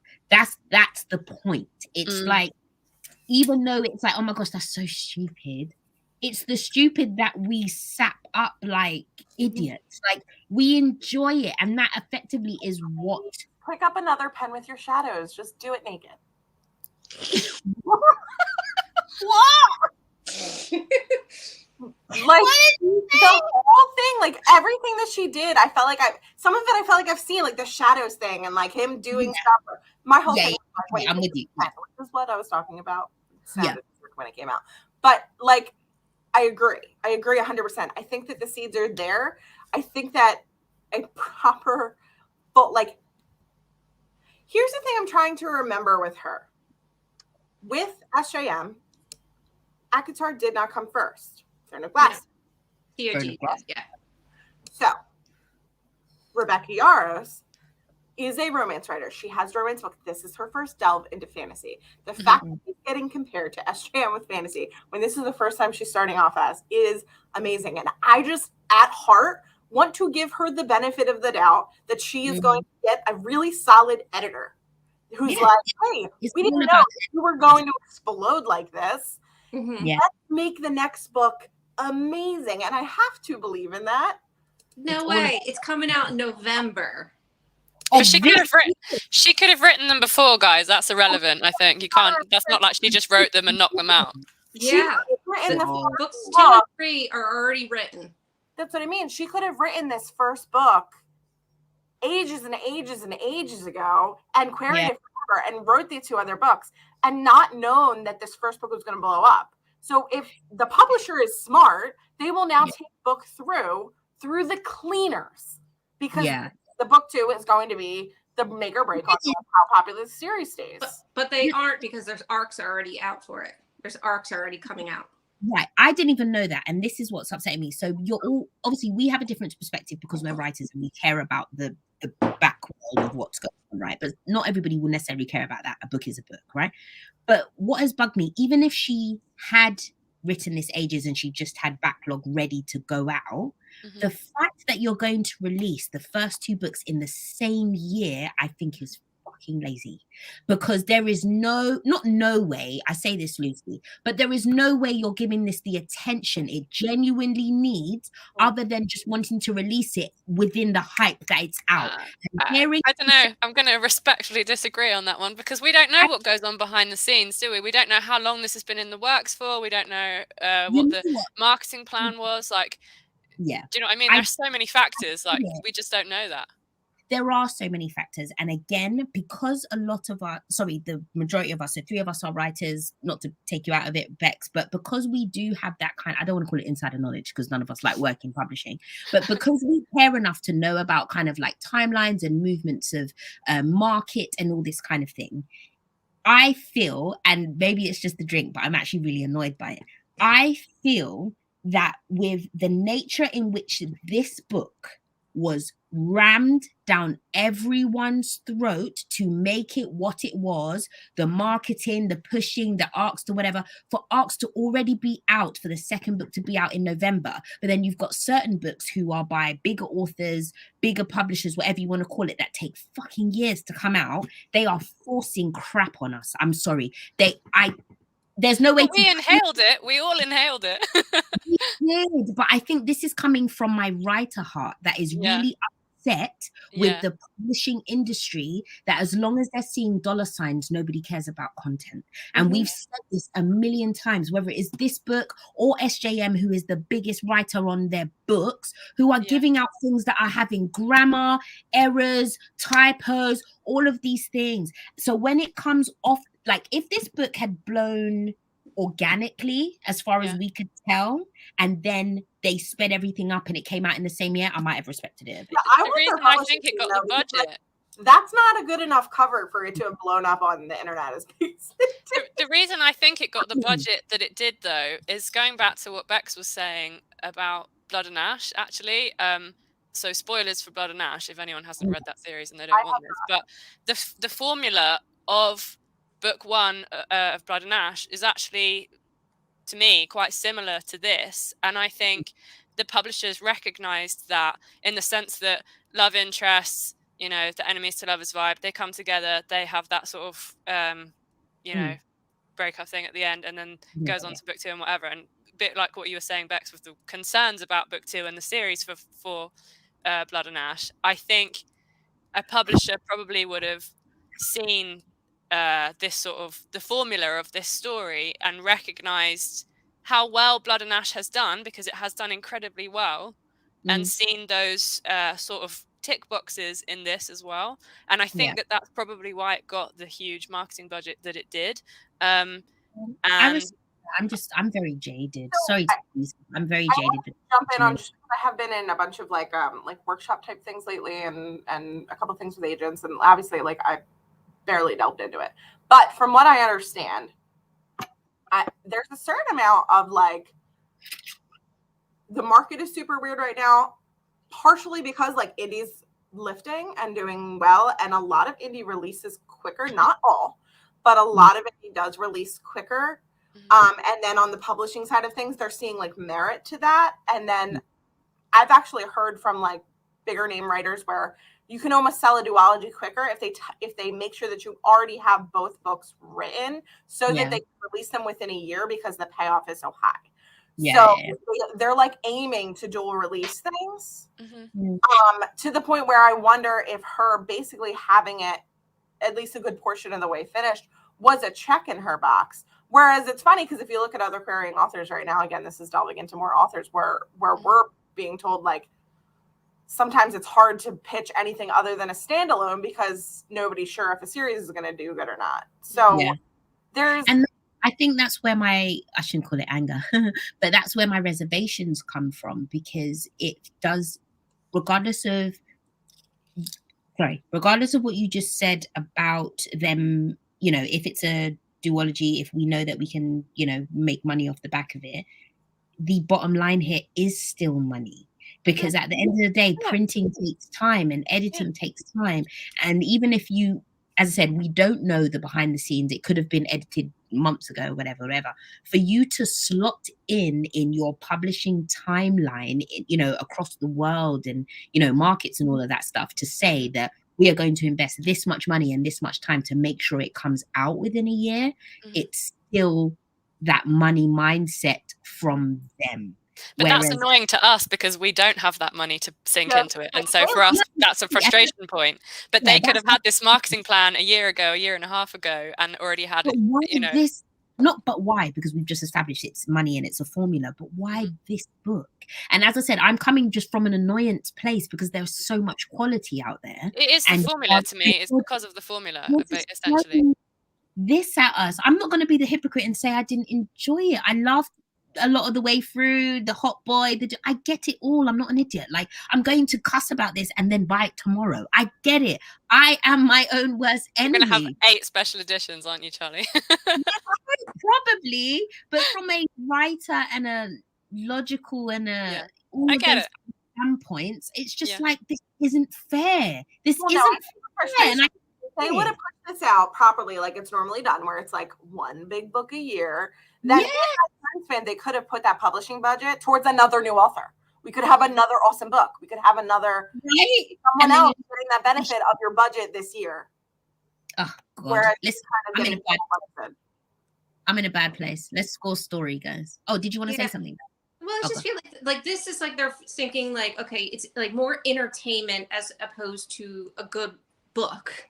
So that's my fear, that it's just going to be like, okay, let's capitalize on it while it's hot. And just, From Blood and Ash changed a big part of publishing and what can be done, and, and how jumping on something that's hot is, can be beneficial. So, I don't have high hopes for book 2, but I still will read it and I hope I'm wrong. That's it. I don't have hope. I'm just ready for it. I don't have any. I'm excited. I just want to know about the brother. I'm on the brother now. And Zayden. And Zayden, obviously. But I'm with the brother. I'm like, where have you been? Why have you been lying? Like, and the dragons. I'm excited for the dragons. I'm excited for many things. I know. I'm excited about more dragons. I feel like the dragons were underused a lot. Yes. They were. It's like we only got to learn, even though I know they can't hear them all, but we only got to learn her dragon. We didn't really get to have a personality of the others, if that kind of makes sense. Well, but a lot of like, even Goldie was like, oh, she doesn't want to fly with us, so she's not here. And I'm like, you just didn't feel like drawing 2 conversations in. Yeah. Where's your other fucking dragon? And if you're not going to use her, what's the point? Are you guys ring story? Yeah. I'm still here. I'm still here. 1 second. Right. Have you guys scored story? I have. I think I have. Oh, okay. Story. I'm in a lot of trouble with ratings, guys. Don't worry, it's all going to be good. All right, we're going to have to start speeding along because we've been over an hour. Okay. Sorry, I was just turning a light on. Yeah, no worries. Right, so I'm going to move this up because obviously Bex was talking about it first. We are now into... Are we grading story? Sorry, Oh, yes, we're grading story. I love the sound of pens. Right. My desk keeps like making squeaky noises as well. Yeah, I feel like I'm gonna collapse soon. Right, are we ready? We are going on to the good stuff now, guys. We are going on to romance and smart. All right, let's talk. Let's I was gonna say. I feel like So, okay. All right. So first about ACOTAR, as far as, you know, when of course, I think we all kind of agree, romance and smut, two very different things. The romance in ACOTAR wasn't that great because even by the end, you start seeing those cracks coming in. Like you just kind of get little things here and there where everything's not so perfect, which is why I call it an odd little story, because it doesn't kind of come together like a romance should, happily ever after. There's definitely things that I was like, as far as smut, I mean, we are, you know, it is a YA versus an NA book. Yeah, you know, I said it again. I like the bite scene. It was recategorized though, wasn't it? So it was recategorized for Silver Flames. As far as smut, I mean, we have, I don't know. It's not that I didn't like Xaden and everything, but I think by that middle end when it kind of started, you know, when we talk about romance in Fourth Wing, I didn't get the romance. I saw lust and I didn't see any love. Like I didn't understand how we came from, you know, Violet saying how smoking hot Xaden was, how it suddenly turned into love. And I didn't think it was explained properly how either of them could actually love each other as opposed to lusting. Yeah. So that was my issue, because the romance didn't click with me in Fourth Wing, because it never got beyond the lust. Like I feel like they really didn't know each other. And it didn't do it for me. And ACOTAR didn't do it for me, but for a completely different reason, where it wasn't meant to be perfect. Because of Tamlin, because of her connection with Tamlin specifically, or because of something else? I think it's just her connection with Tamlin and the things that happened under the mountain. Everything that happened under the mountain showed, like, even the chemistry between Tamlin and Feyre wasn't really there. Like, I felt like I kind of, I'm like, Feyre, why don't you go for Lucian? Like, which in hindsight we know was intentional. So it was actually spot on. Yeah. It was done right, basically. Done correctly, yeah. But we don't have hindsight. It's book one. Only book one. No, only, I think for me, it's, so as you were speaking, I kind of just came to this conclusion, but I find ACOTAR and Fourth Wing almost quite similar in terms of the romance part. So in ACOTAR, we have the blonde, follow the rules, do what you're supposed to guy. And then you have the dark-haired, broody, you are your own strength guy, both telling one girl what to do or how to do it, get through the trials, whatever it is. In Fourth Wing, you've obviously got Dane, the blonde, follow the rules, do what you're supposed to do, childhood crush guy. Atop the dark-haired, broody, mysterious, you're as strong as you want to be type thing. So in terms of the two people pulling for her interest, they're quite similar in that sense, because as we've already established, the formula. The formula. Both men play their parts. So the admittance here for me is that yes, ACOTAR was more romantic in the sense of she tried to kill him and then she found out who he was and his pressures of running a court, and then she felt like she fell in love with him. Even though we know different, she felt like she fell in love with him. They made love in a meadow and he gave her pain, and it was all of this fucking thing. In Fourth Wing, even though it wasn't as explicitly explained, done, executed, I understood from page one, because it was formula, that Dane being restrictive, oppressive, you can't do this because your bones are broken, you can't do this because you're weak, you can't blah blah blah blah blah blah blah. And then there's this boy who believes in me without me having to prove that I'm good enough. There's this boy that tells me I'm strong. There's this boy that tells me or makes me believe that I'm strong. Yeah, I would give him a little more credit than telling me I'm strong. He's like, fucking figure it out, work for it. There's a bit I highlighted in my ebook. I can't find it now, but he basically says the equivalent of "fuck that noise." She's not doing that. Throw the daggers or whatever he says. Like, stop saying that shit to her. Yes, that bit I highlighted it because I was like, "Yes, King, tell them." Yeah. So even though it's juvenile, in their situation where they are quite childish, that effectively would be love, because this is this person that makes me feel good about myself, even though everything else is battering against me. So again, even though it wasn't executed in that romantical way, I got why she felt the way she did about Xaden, because he was always on her side. Like, what's the quote? Like, when Dane is standing in front of me or whatever, Xaden is by my side. He's assisting me. He doesn't step in front of me to stop me. He doesn't take me back to stop. Oh, I love it. No, like, he doesn't stop me being who I am. Sorry? I do feel like she took the formula and twisted it just enough to make me happy, because typical formula would allow her to essentially have a love triangle that she did not allow. No. I will give credit for this book that it made me happy, that it was like, for a minute, she was like, I should be in love with him. And then he kisses her and she's like, yep, nope, cutting that off. This is not going to happen. Clearly my interest is elsewhere. Okay. I will say at least there was like, that was different for me. I enjoyed that formula of, let me essentially date both of them and then figure it out and hurt myself. Let me see which one I want. No. Like, no, I don't want you. No, I'm not. As I said, that was the romance side for me. And so I'll let someone else obviously do their point. But for me, that was the romancy bit. I understood how she was leaning towards him because he was allowing her to be herself. The smut for me was so much better. I'm sorry. Without being too graphic, but this is me, so we never know. It felt real, because there was even a point where, like, because he's really tall or whatever, he says to her, like, oh my gosh, this fucking desk. And he pulls her this way because he can't get in it because she's too have a pause moment where they're like, fuck, this thing is not going to work with height. Right. But then he picks her up and puts her against the wall. Listen. Listen. Charlie's gone.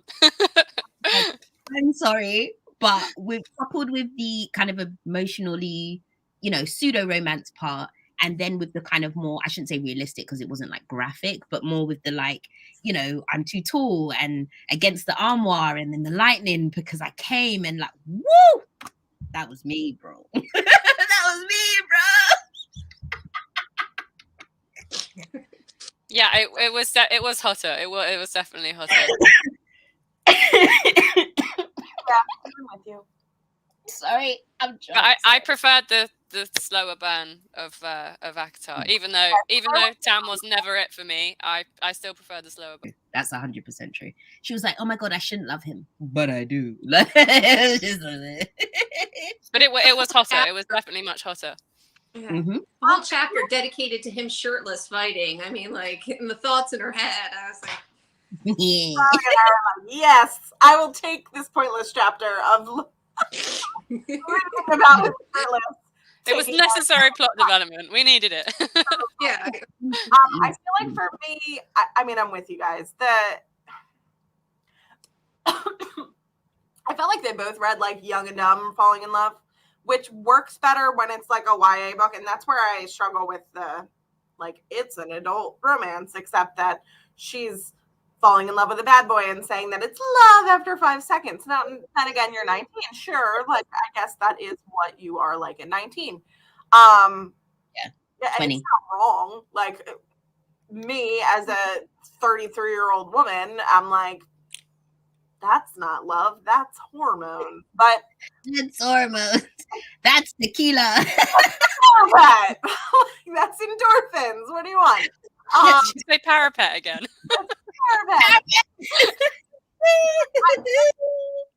I believed the attraction more. 100%. Fourth Wing. I believed the want Mm-hmm. I think the smut was the better. horniness was more believable in Fourth Wing. 100% hornier. Yeah. Oh yeah, like and two horny kids. Yeah, absolutely. But it's also the endgame couple, so it's like it's different. But if I'm looking at it as I've only read the first book, then I have to look at it as not her and Rhys versus her and Xaden. I have to look at it her and Tamlin versus her and Xaden. And if I'm looking at it like that, like Tamlin was throwing red flags for me left and right, and like also I just didn't really get it. And the whole like, oh, I can't see his face thing, I'm trying to picture it, that didn't do it for me either. That'd be like, get this thing off. Yeah, that's really weird. Like, I mean, even with Hunter, again, disclaimer, we're not doing the book 2 thing. Even with the book 2 stuff, even though it was hotter and blah blah blah blah blah, there was still love there. What is it, chapter 56 or whatever the fuck it is? Like, even with the lusty part, with the food and the soup and the blah blah blah, you still got the fact that she had grown to love this man. But as I said, that's the thing is that we're missing, is that I don't think that the problem was the romance built. I think the problem was that she jumped to love in Fourth Wing, and she didn't need it. You didn't need it. You needed to just allow it to be a slower burn physical thing, then get in your big fight, then learn you're in love. A confession of love in book 2, I would have been happy with. I would have been totally happy with it. So it's again, there are problems with both of them, but at the end of the day, I enjoyed the sex scenes better. Yes, I 100% did. I mean, what I did enjoy just overall for both books as well was that there was no kind of virginal stuff, in the sense of they both had sex before, not necessarily a lot of it, but they both had sex before. It wasn't, oh my God, what do I do with it kind of thing. It was just, oh, I like this new guy and I'm gonna bang him. It's fine. So I enjoyed that realistic. She let us know that from the offset. Like, my sister said, don't fuck around. I'm like, she was like, I kind of wish that she'd fucked around. It's just me that like everybody else was sleeping around and she's just not.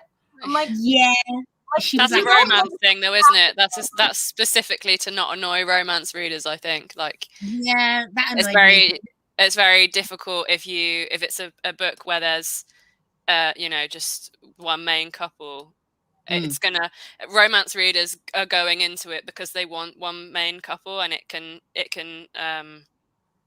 rock the boat a lot if the FNC and the MMC are sleeping around. Like, it's absolutely. I was like, you stay away from that Liam, Violet. You walk away from Liam. Like, as she's all like, dragged. See, I feel like Liam got done dirty. Seriously. Yeah. Liam would have been a problem for that. Like, had he been introduced, I feel like she almost didn't introduce him. First of all, I thought she introduced him too late. I felt like he was an edit that got added to the plot, but we can get that when we hit side characters. Yeah. But like Riddick was banging anything that moved. I can't even remember him. You guys keep mentioning him, and I literally can't remember him at all. And I read it like 3 weeks ago. The only amusing person in the whole book. Honestly, Riddick was my favorite, but we're gonna get to that later. Riddick was. When we talk side characters, we got some talking to do. I will say, like, I liked Riddick as like fun, but maybe we should talk about side characters because there were issues. Yes. Okay. All right. So I think we're wrapping up on romance and smart because we're doing side characters. So everybody, score your romance smart. All right, here we go. I'm gonna go. You know what? Really? Am I being too generous? I don't know. You know what? I'm gonna go off enjoyment. 100%. There was a full bottle when we started this. Look at this. Rebecca, you should have come to my house and shared your wine up there.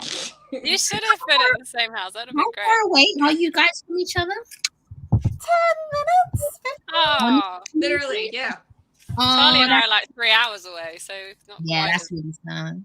But you know what? I'm trying to come to New York next year, so we were coming to you. Yeah, Planet is on fire. Oh yeah, I know. I've been seeing that on the news. That's terrible. Not good here, but no, it's not. We're trying to go to the States next year, so I need to meet up with all my American friends. So let's move on. What did we say? Side characters, yeah? Or should we just go characters? Or just Have we covered main characters and FMC and MMC? No. We kind of covered it in other conversations, but we can talk about it. All right. Should we do characters as a whole then, as a score?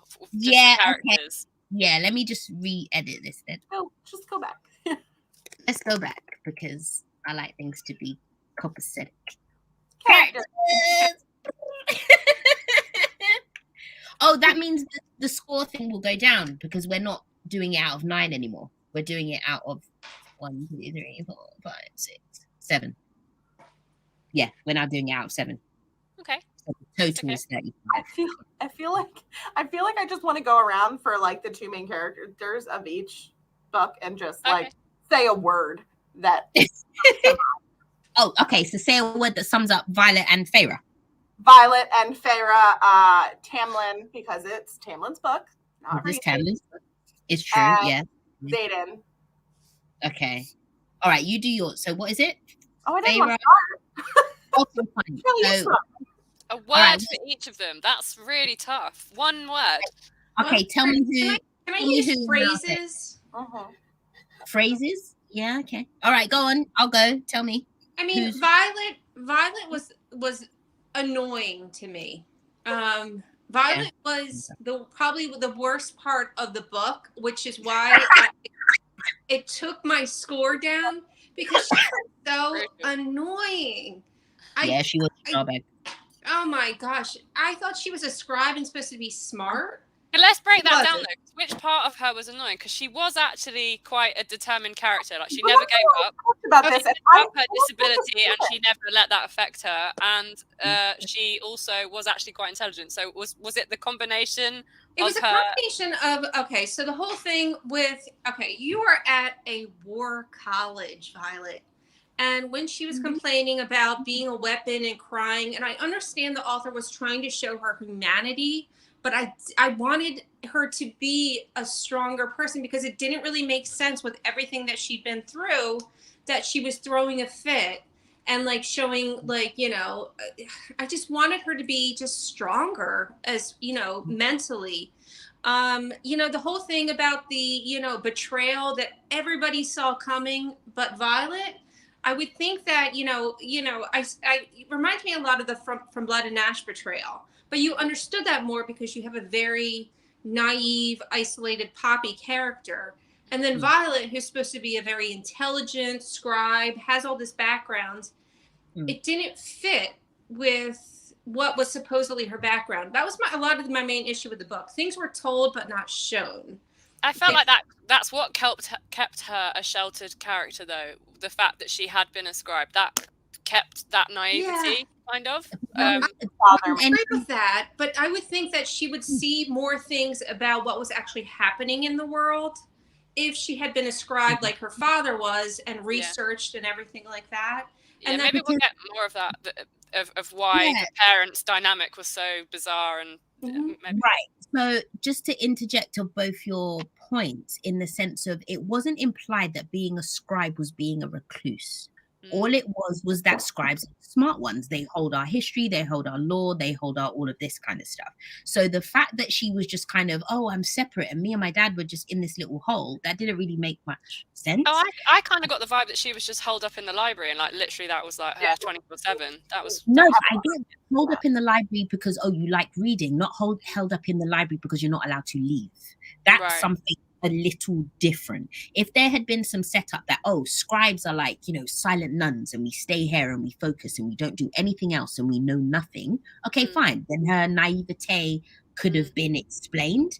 But at the end of the day, all we have is that she's super smart and she's more bookish because she's like her dad, great. However, her mother is a military general, she knows shit. Why is she being this ridiculous?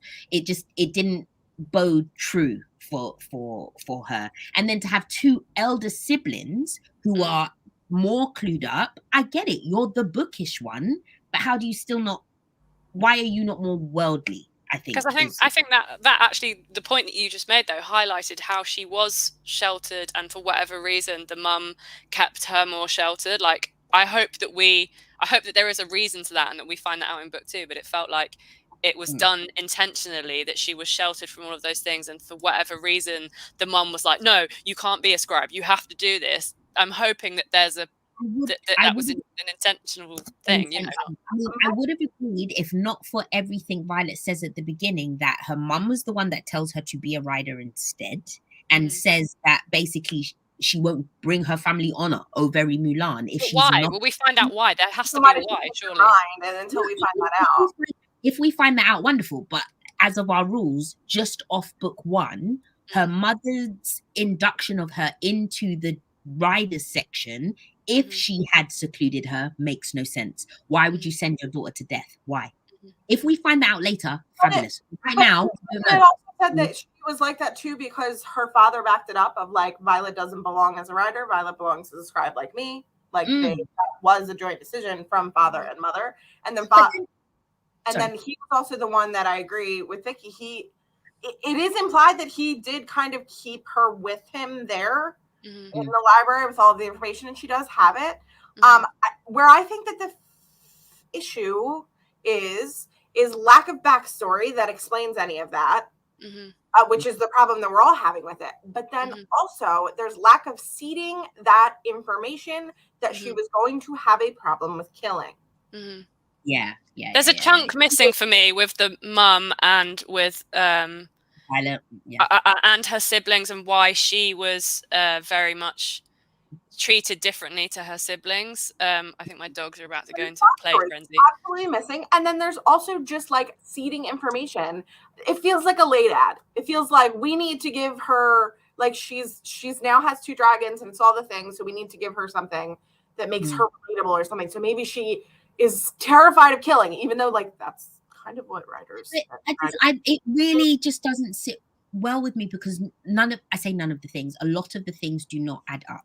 You've got a powerful military general of a mother who has forced you into a situation that will likely get you killed. Once she comes out of that situation not dead, is overpowered with 2 dragons and just continuing to, excel, the mother doesn't even if it is superficially, the mother doesn't even then accept her for having won it. She doesn't turn around and say like, oh, even though I thought you were going to die, blah, blah, blah, blah, blah, blah, blah, you're still here. She doesn't gain any respect from her for having done it. So why were you trying to put her in that situation anyway? Like there's a bit at the beginning where she says she respects Mira, she tolerates me, but she loved Brayden. What's the brother's name? Brendan. Brennan. I'm hoping that the mum is going to come out with a thing of like, I did it because I knew you always had it in you, or something. Like some actual like. She was in some kind of danger that she needed a dragon to not. I'm hoping that mum is going to turn around and be like a super villain, like, and I. Oh really? Interesting. Okay. I 100% she's going to be a super villain, or she's going to have been like super protective from the inside. Yeah. Mom is a general. I'm thinking she's super villain. I'm thinking she's got to be like, I wanted you dead. Other than a bad mom. Right now, she's just a bad mom. Just this one child. The other ones are great. You know why I'm going super villain? Because obviously with this loose world building and stuff, the dad leaving her a message in the book implies that he's hiding it from the mother. The mother's mad. There's something that he knows that his wife is a fucking madman. So she's trying to, whatever their government is. Right, whatever that is, we'll find that out later. But the dad, it feels as though, without obviously knowing this properly, it feels as though the dad said, right, you corrupted kids 1 and 2, not corrupted, but you made them in your image. They're riders, they're this, that, and the other. And I'm taking this child for myself. And I'm going to teach her the bookish way, the my way. The Jedi way. The Jedi way, right? Remind me what the note said. I've forgotten what the note was about. What was his note? Something about the stories. Griffin and his other lands where they were able to do magic, which they said they couldn't do.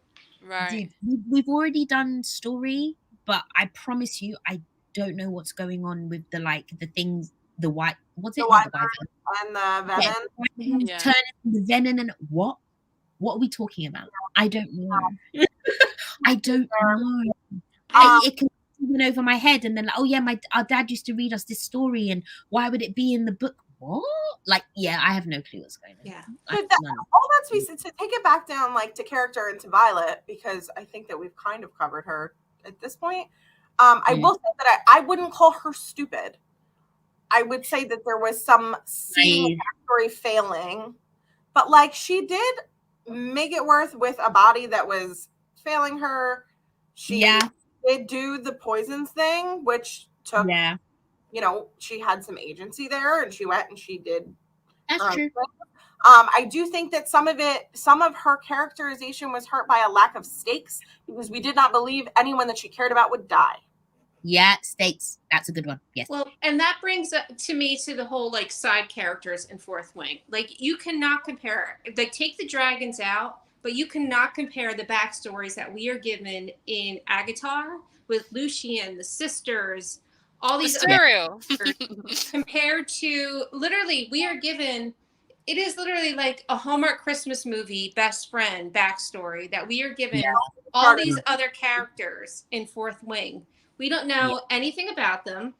We don't know anything about their motivations. Nothing. And my issue, I think, which I hope she rectifies in book 2, is we need to get out of Violet's head. Like I'm hoping for different point of views. Because you know what worked in ACOTAR with Feyre not knowing a world and it being opened up to her. These are some things that Violet should know. And I feel like, you know, we shouldn't be learning with Violet. Violet should know this stuff. The stakes weren't that high when they died. Like, it was like, oh, some person just died. And the side characters for ACOTAR definitely win. Like, side characters, first of all, we're not even going to start on, like, the lack thereof. Like, they were paper fucking thin. Even the sister, even Mira was paper thin.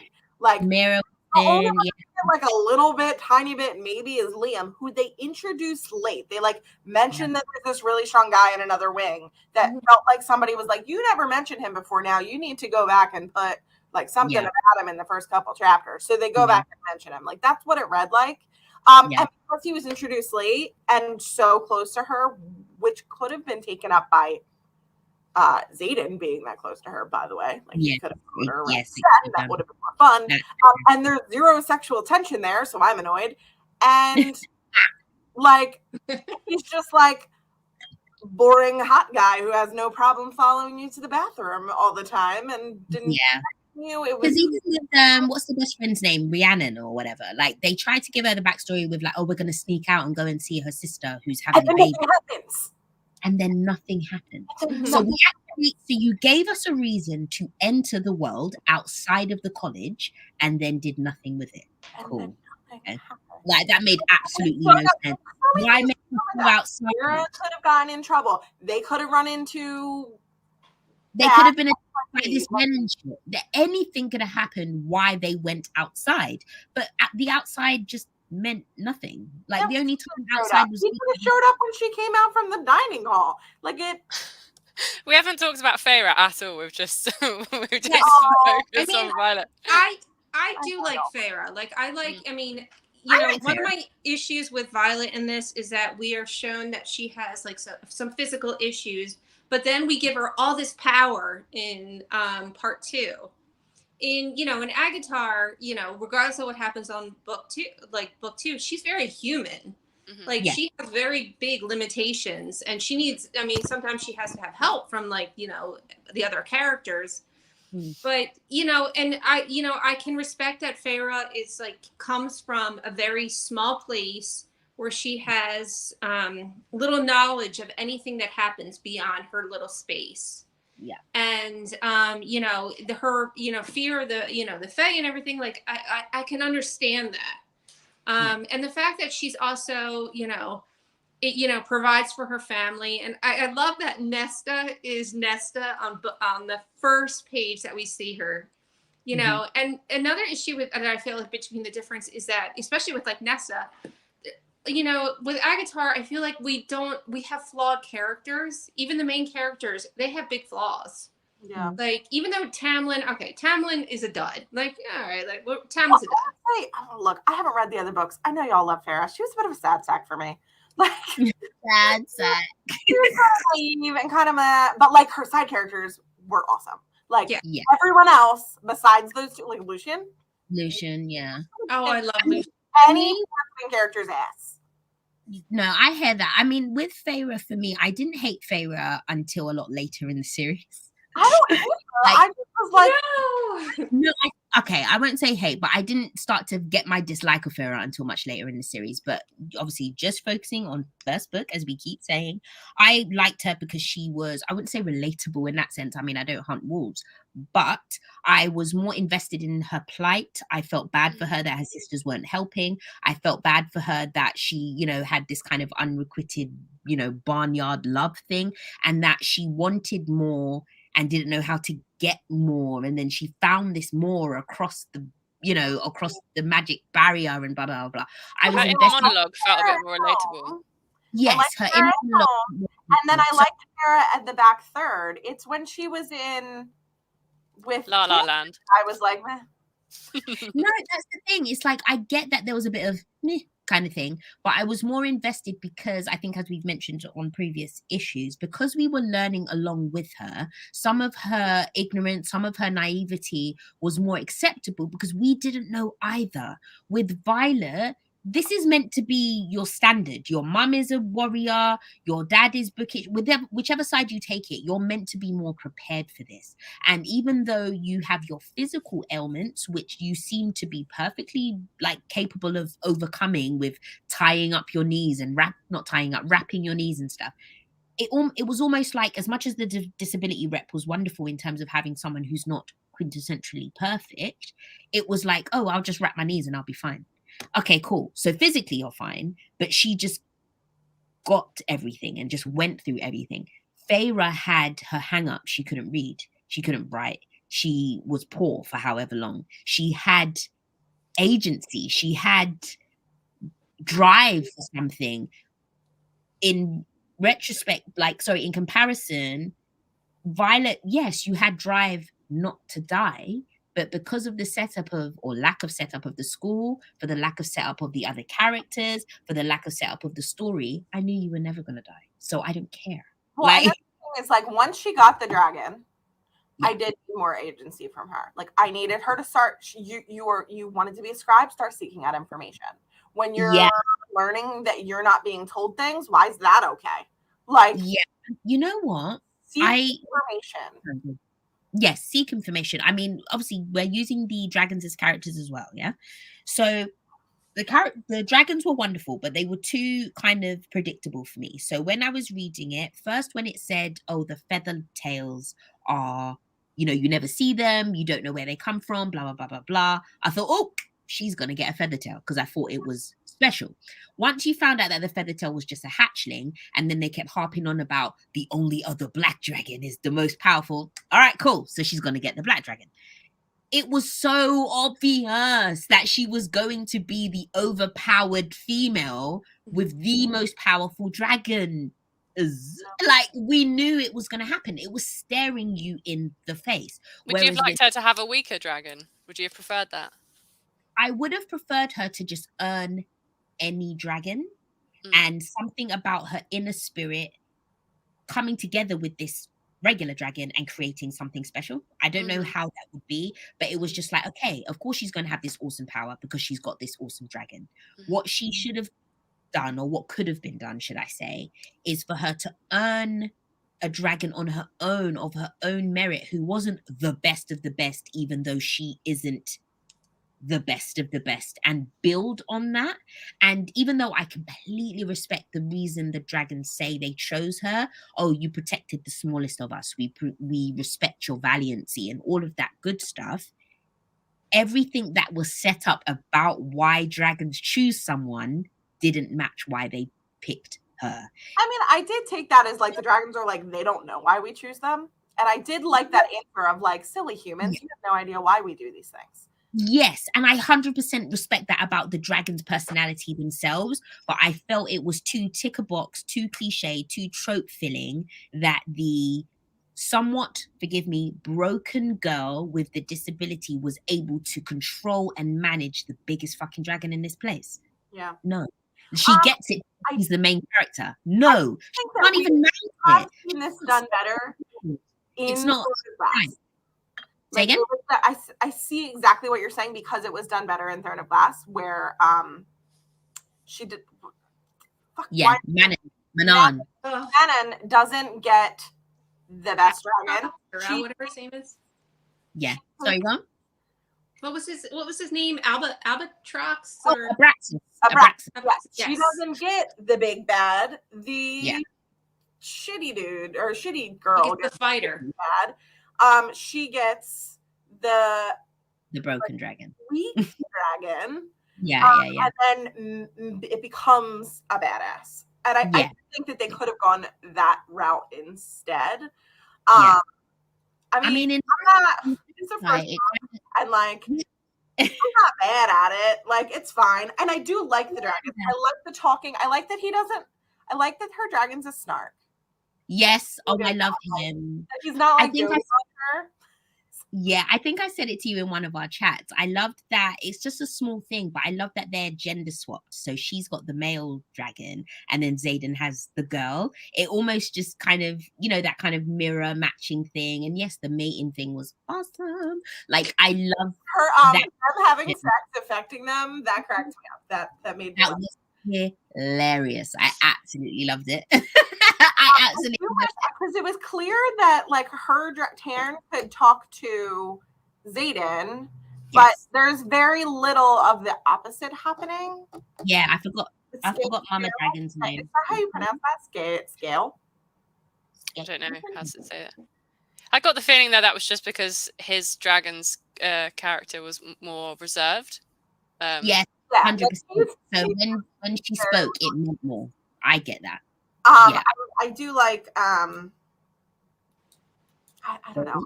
I like the dragons. I think I love the dragons. I like them. I think that the dragons are the best side characters that she has. 100%. Because Rhiannon is like a box ticker that makes me mad, and Riddick is too. I literally can't remember them. All I remember is Liam as a side. No, funny, but we know nothing about him. We know nothing about his life.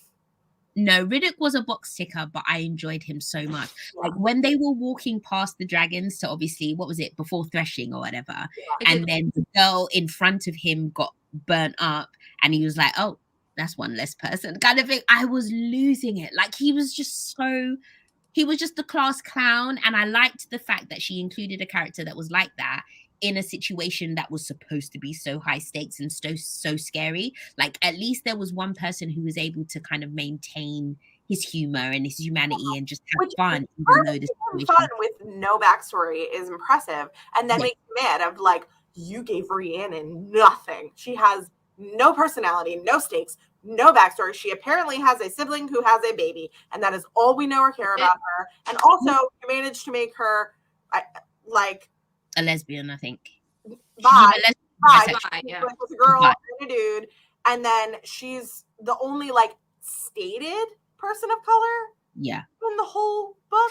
And you know what? Sorry, this is gonna go completely off now. So we've had obviously not us personally, but the bookish world is talking about whether or not Xaden is a person of color or not, right? Yeah. And admittedly, I read it. I didn't think he was POC. I did not. I just assumed he was unstated. So no, but that's what I'm saying. Like I went with the standard, oh, he's tawny brown and blah, blah, blah, blah, blah. Okay, cool. So you've got an Italian tanned guy. Like that's usually the setup of what these guys look like. Do you know what I mean? They look Italian, Spanish, Brazilian, whatever. So I didn't second guess it. I didn't think he was black, white, what? I didn't care, right? But it's really hilarious that when it comes to side characters, everybody knows emphatically whether somebody is brown or not. But when it comes to the main character, female or male, suddenly there's this ambiguity and interpretation of what they can look like. Well, and it's like personal, so she clearly meant him to be black. She posted it. Well, now she posted something. It wasn't very clear, yeah. No, and that's the thing. It wasn't clear. And is there no actual description? There must be an actual description of him. But like, why not? If you wanted him to be one thing, just say it. And this is my point, and that's what irritates me. So that's why I said going off topic, because it annoys me because she's allowed interpretation for the main male character in order for people to say, that's not how I viewed him. This is my blah, blah, blah, blah, blah, blah, blah. But when you're genuinely describing the brown character, which is Rhiannon, there's no question about it. So you're able to determine and write it correctly if you're saying someone is brown, but with Xaden, you want to leave it up to interpret. Make him brown if you're gonna make him brown. Like, as I said, I'm not making this fight because I'm the brown person in the chat. I'm saying I 100% agree, and I'm literally paler than a ghost. Like, I didn't think he was a person of color but then I get that that's my own, I won't call it prejudice. What is it? I just assume everybody is not black. Do you get what I mean? So I didn't read into a different version of Rowan and Reese. Right. So I find his physical description. Yeah, have fun with that. But I get that I read it and didn't think, oh, he's a black boy. I didn't take that at all. My irritant is that when someone is black and is written straightforwardly, everyone can accept it. The side character is black, the friend is black, blah, blah, blah, blah, blah. Tarquin, the summer court, blah, blah, blah, blah. But as soon as that person becomes the center stage character, suddenly there's ambiguity. And that really pisses me off. If you wanted to make him brown, just say he was brown. And it just because suddenly... Tawny skin. What the fuck does that mean? Yeah. What the fuck is tawny? Tawny, the big word. What does tawny mean? He's Tawny tall with windblown black hair and dark brows. The line of his jaw is strong and covered by warm tawny skin and dark stubble. And when he folds his arms across his torso, the muscles in his chest and arms ripple, moving in a way that makes me swallow. There you go. If we're going with the warm tawny skin thing, then Xaden can be, like I've already said. I don't know if you can see this, but this is the writing with color Tumblr. Can you see tawny on there? No. Oh, is it like that? Oh, yeah, I can see it. It's the second one from the left. Yeah. Oh, sorry. The second one from the left. Yeah. It's the writing with color Tumblr. It's a really good reference. And there's I love tawny is on there, and it's basically described as orange brown or yellowish brown. Right. And for those of us that do makeup or whatever, to have kind of orange undertones means you're somewhat Mediterranean. And it's light. It's pale compared to amber and sepia. Right, exactly. So I don't like when they put those kind of clickbaity type words in it. If you want to own it, just own it. Don't, set the world, not the world, but don't set the bookish world against each other, which is really dry. So, and that's a lovely wrap up. Characters. Let's score, baby. All right. We didn't even get to talk about Xaden. He's perfect. Yay! All right, characters. We need to do our one more thing, but that's fine. Say again? What'd you say, Kit? Are we doing characters and side characters for the scoring, or are we just doing characters? Yeah, no. So we grouped it together, remember? So we're talking dragons, side characters, main characters for Fourth Wing. For ACOTAR, we're talking Feyre, Tamlin, Lucian, the sisters. Suriel. Yeah. We're talking Amarantha. Oh my God. Violet's mum. Violet's mom. Yeah, this is literally everyone. So I'm gonna go.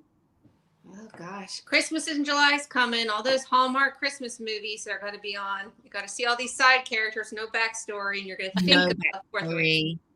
Just cookie cutter. Yeah, I think I'm gonna go with that. I'm happy with that. All right, what have we got left? So we done well. Dialogue. Oh my God, this is gonna be a dialogue. This one. Like dragon. Is that the word we're using? Dragony. Okay. Dragony. No, there is the dialogue was okay. The dialogue in ACOTAR was fine. It wasn't anything stellar. It was fine. The dialogue in Fourth Wing, I understand that this is her own world and she can do whatever she wants with the dialogue. But putting phrases like horn dog, hooking up, vibe, describing Xaden as flaming hot and toxic, it really, and the amount of cursing that was in there, which I don't care about cursing, but the amount, how it was used in there really pulled me out. Yeah, of the story. Read contemporary. It read at least urban fantasy at the very least. Do you think though that's because you have an expectation when you go into a book like this of like immediately in your head you're like medieval world, therefore they cannot possibly fuck this and fuck that kind of thing? Like do you know what I mean? Is that why? Is it because of that sort of jarring element? Because she's a contemporary romance writer, so she's gone from probably that to this. I mean, unless book 5 ends with like that on the beach ahead of the, Empire State Building, when we find out that it's been Earth all along, and how like the words could really translate in any other world. Like it just felt I felt like I was at the mall. I felt I was just made a different slang style. Like I understand, like a Nevernight, like whatever it was, somebody's tits or something. You could have done like God-based. You know what I mean? Like we've seen people do that all the time. Like hell, I write contemporary fantasy, and I think I have my one say like Holy Hades or something like that because they wouldn't say good God. Yes, it's not even the number of fucks for me. It just didn't fit, and it took out of it. And like I think Beck said at the beginning, like if this is the world you want to create and this is how they speak where they live, because even like the outfits like Divergent-esque, and I get it, it's like this blend of contemporary slash Kear's gone, like that kind of mesh of modern and fantasy. It was completely fine. It just wasn't expected and or introduced properly enough. We went in with the dragons and the this and that and the other, and then suddenly she's like, one bit, even though I did laugh at it, someone said, oh, you're gonna, what is it, someone said something and she said, the fuck you're not, or something like that, and it was just like, nobody would say that like in this setting. Like you didn't set that up correctly. So yeah, that was a bit sad. But I think even though it's not in terms of dialogue, the same kind of thing happened to me with ACOTAR with Feyre's clothes. Like she would wear like off the shoulder jumpers or like nylon or something, and I was like, do they have that material in this country? Like, do you know what I mean? She had very like, a slouch jumper and leggings or something, and I was just you wanted a description of where the elastic part of the fabric came from, right? You wanted more information. Like, do you guys have elastic? I didn't get how she was wearing yoga pants. Like, and my big issue with ACOTAR and their dialogue is the repetitiveness. Like, how many times do we have to hear about somebody snarling or purring? Like, there was so much repetitiveness and the same thing. Like, that's my issue, is that she doesn't kind of get new, like, synonyms like on the other thing. It's the same words over and over again. I didn't have a big problem with it, but the repetitiveness did get to me in ACOTAR. No, I get that. I remember thinking, she was just like, you saying the same thing. Shut up. Like, what more is there to know? No, sorry, what more is there to say about this one thing? Oh, I think Kear's back. Here we go. Add to stream. You back, girl? Where'd you go? We can't hear you. Hi. Can you hear us? Sorry, my child is napping and there was a bug in her window. Sorry, just to share, Day-Day's been knocking on the door, like her little thing. I'm like, bless her. Poor Ellie, I just sent him away. He walked in and I was like, no. No, we're talking about dialogue, obviously, and just how it kind of took out of the moment. And like, as I said, not as I said, if her world building had been set up a lot more to say, establish this was how they spoke, or this was how they were, or this was how they engaged, it might have landed a bit better. But for me, it was, even though it was funny, it wasn't real to the world for me. I didn't mesh with it very well, not at all. Yeah, no, I'm with you. I feel like if it would have gone the I feel like if it was dystopian instead of fantasy, if she would have made it that this is the world in X amount of years and like the dragons came back or like whatever it is. No, she pretty well done that. Like dragons came out of the earth after it got blown up or something, and now they out of the volcanoes. Like, and then people still speak the way that we speak. That makes sense. Yeah. I should have hired you as an editor here. What? She should have hired you as an editor, because that's actually a really good idea. Should have done. Rebecca, have you guys seen Rain of Fire? Yes. It should be like that. That was dope. But that's the thing, is that like you had options, and if you didn't want to go like the typical fantasy route where we magic it up, right? You need to magic up the language too. You made dragons. Like, come up with a word besides fuck. As much as I enjoy that word in my own personal language, I have trouble with dragons saying fuck. I don't know that they actually do, but she does, and I don't know. No, it didn't. I will say that the dialogue, I would say that ACOTAR got dialogue better. Not that it was great, just it wasn't out of place. No, I will say that. Hold on. I think I'm going to score dialogue. Are we scoring dialogue? Let's go. Yep, I've scored dialogue. I'm going to score dialogue, but I'm somewhat cheating because I'm doing dialogue and just writing overall. Oh, interesting. Oh, that is cheating. Wow, I'll change my score. Okay, yeah, no, change it. But I feel like the dialogue is part of the writing setup. Do you know what I mean? The words around it is important, or are important. Sorry. Fine. Cool. Right. Okay. So we're on our last one, and yeah, we've been doing this for a while. So we're gonna do emotional attachment, and then we're gonna do our scoring, and we will discover. I think we should probably write our scores in the chat so it'll be easier for each other. Dialogue or dialogue and writing, because that's different. It is. Just do what you gotta do, man. Emotional attachment. I think we're just taking all these scores with a pinch of salt here. Don't worry, it's okay. Yeah. This is just for the game. This is just for the game. It's gonna turn out they get the exact same score for me. With the numbers down, I'm like, shit. Okay, this one, because we've kind of touched on it a lot, and obviously time's going.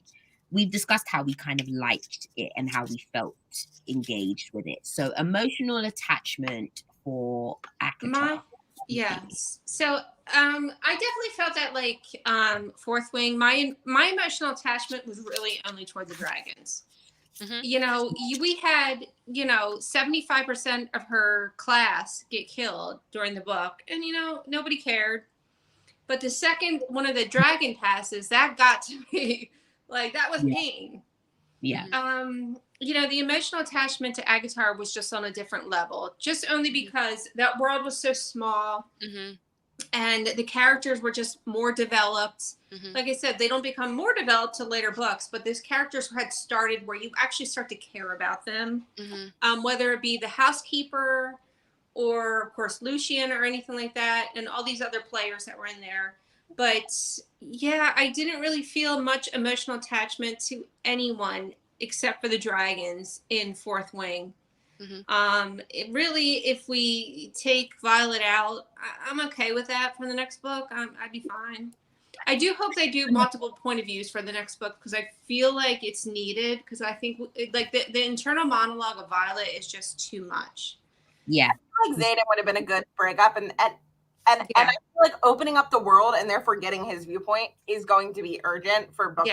I 100% agree. It will make it better, because now that we know his big secret, we can get in his head, and she's losing out if she doesn't open it up that way. I agree. My emotional attachment, I mean, look, I am a person where if you kill an animal or pet sidekick, I always care, whereas people, it's hit or miss. So I'm with you. The dragons for me for Fourth Wing were definitely I was more invested in. And I also felt like I felt that. I was like, you are a side character that's going to kick it eventually. Like, you're devoted, and I as for like emotional attachment, if I look at the romance of it, like I'm like Charli, at some points I was flipping to try to get more of the romance. So I was emotionally attached to their investment, their thing. You know what I was, and we haven't mentioned this yet, but I'm going to mention it here, and it's slightly off topic. I was not emotionally attached to her being called Violence. Oh God, it was shit. It was so shit. Oh, it didn't even make any sense. It wasn't cute. It wasn't cute because she was not that bad for you to be called. They're not cute.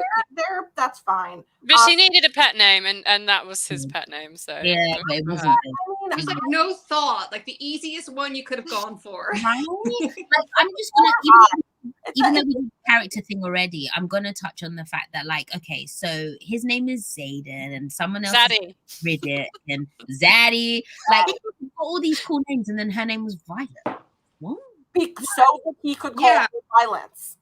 That is why her name was Violet. Like, she could have had a cooler name, and he could have just shortened it, and it would have been the only person that did it. And it would have been cute. Whatever. Right. I don't really care. the emotional attachment was there for the relationship, not for that weirdness. And as for ACOTAR, I mean, I was more emotionally invested. Again, I was. I struggled more with ACOTAR than I think that most did, and I think it's an age thing. I think if I would have read it when I was younger and had been a little less, I don't know. I just I was emotionally invested, but not in the central couple. So it's almost backwards. Like, because I had no emotional investment in the central couple, but I was more invested in the side characters and the world and the. Yeah, I think that's the difference between being emotionally attached and just being invested in the story. Because I was invested in the story for ACOTAR, not because it was the best story, as we discussed, but because I did want to see this through. I cared about Vera. I wanted to know how this girl, who obviously was hunting and protecting her family and falling in love with this guy, was going to come out the other side. I cared about what was going to happen to her. But if she had just died and not got the powers from all the other High Lords, I probably, it could have been a standalone and I wouldn't have cared, kind of thing. With Violet, or with Fourth Wing, sorry, it wasn't an emotional attachment again either, because I was just invested in seeing whether they were going to get back to smart, whether they were going to get back to romance. And, it was superficial. It was shallow. We were closer to it in ACOTAR, like with Alice and her, was it her nieces or her nephews, like you felt more of that sort of like, oh shit, she's got to break this curse, she's got to do this thing because everyone's depending on it, whereas I didn't feel that as much in Fourth Wing. No, it was just a good time. No, there wasn't. Even, as I said, parapet. There was no danger, like, other than her saying there was danger. Oh, sorry. Other than saying there was danger, but I didn't genuinely feel it. I knew she had main character protection. I knew most of her friends had "you're my best friend" protection, and it just didn't hold me very well to be like, oh, I'm sad. And then by the end, because the whole big fight with the dragons and the lightning and all that kind of stuff took too long to get there, I skimmed half of it. So when Liam did die, I actually missed that paragraph, and I had to go back and be like, where did he go? And it was just like, oh. Sorry. Like, I skimmed so much, I was like, oh, and then Liam tried to save me. And I was like, oh, did he? Okay. And then I went back again. It was just completely gone for me because I wasn't, again, emotionally attached. I didn't care. I just wanted to get to the end to find out what the purpose of this was. And, whether or not her and Xaden were going to make up. That's why I was there. I was there for the love. I wasn't there for the story at all. You were there for the romantasy of it. 100%. Sorry? I would have preferred they not make up. Right.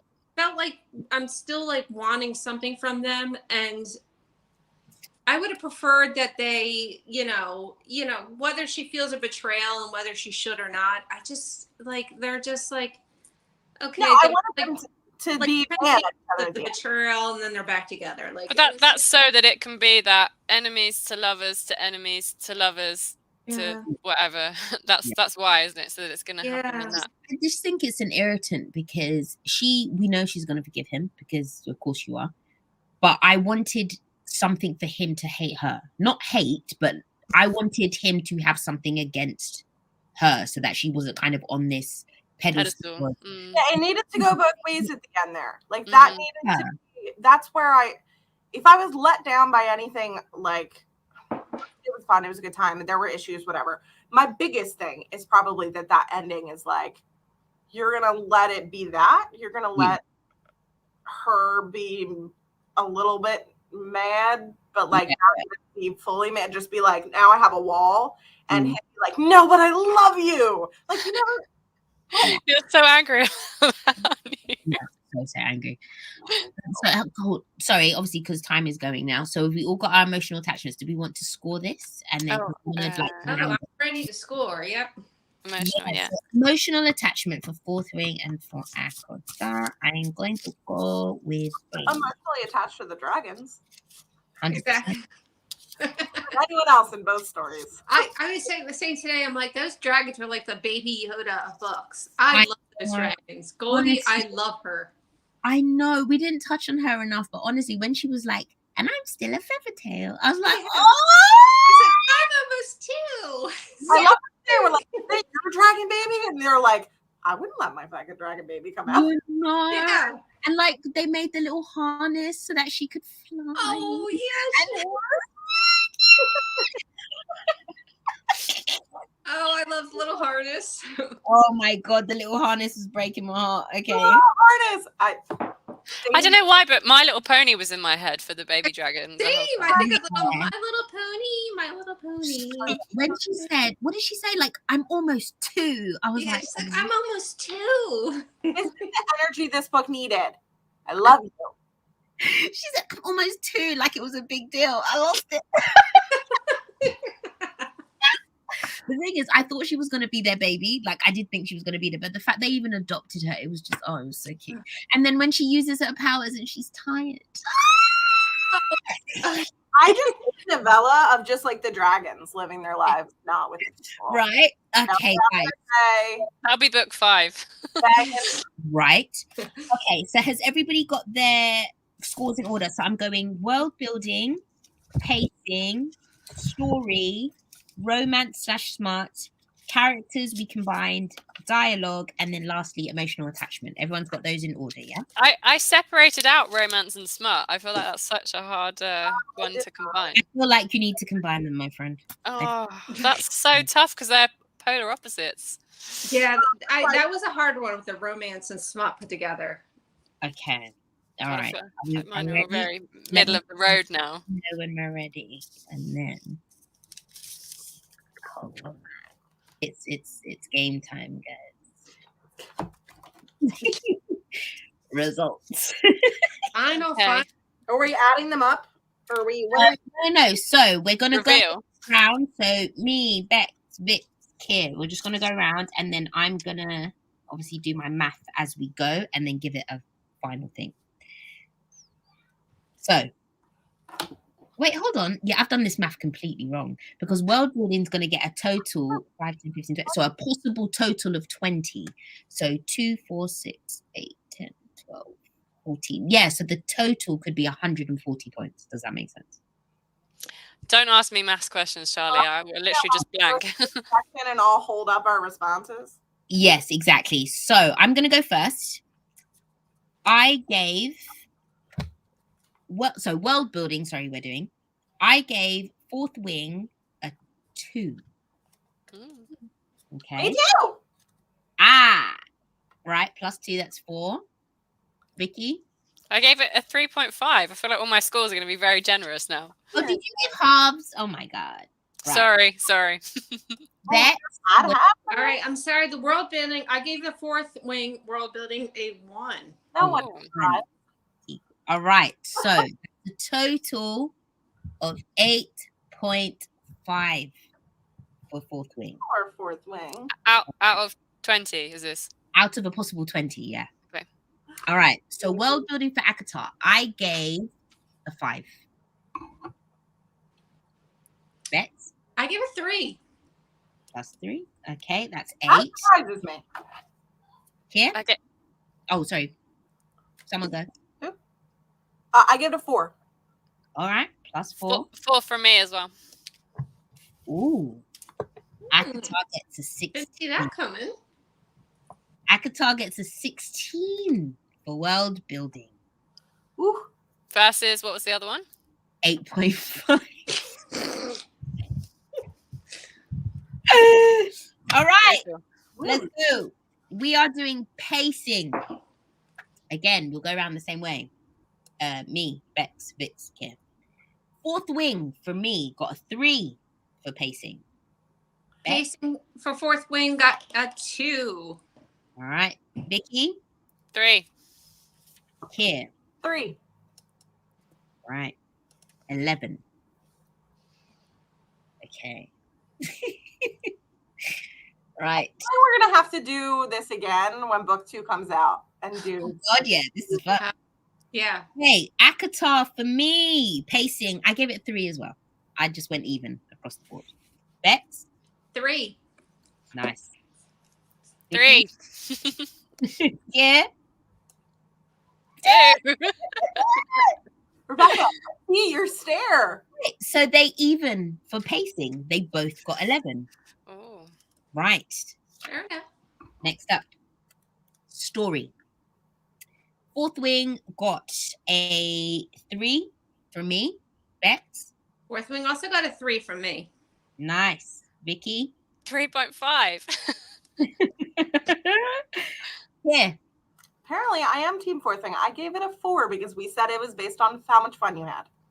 There you go. That's fine. Your reasons are your own, my friend. 30. Hold on. What? This is story. Yeah. Sorry.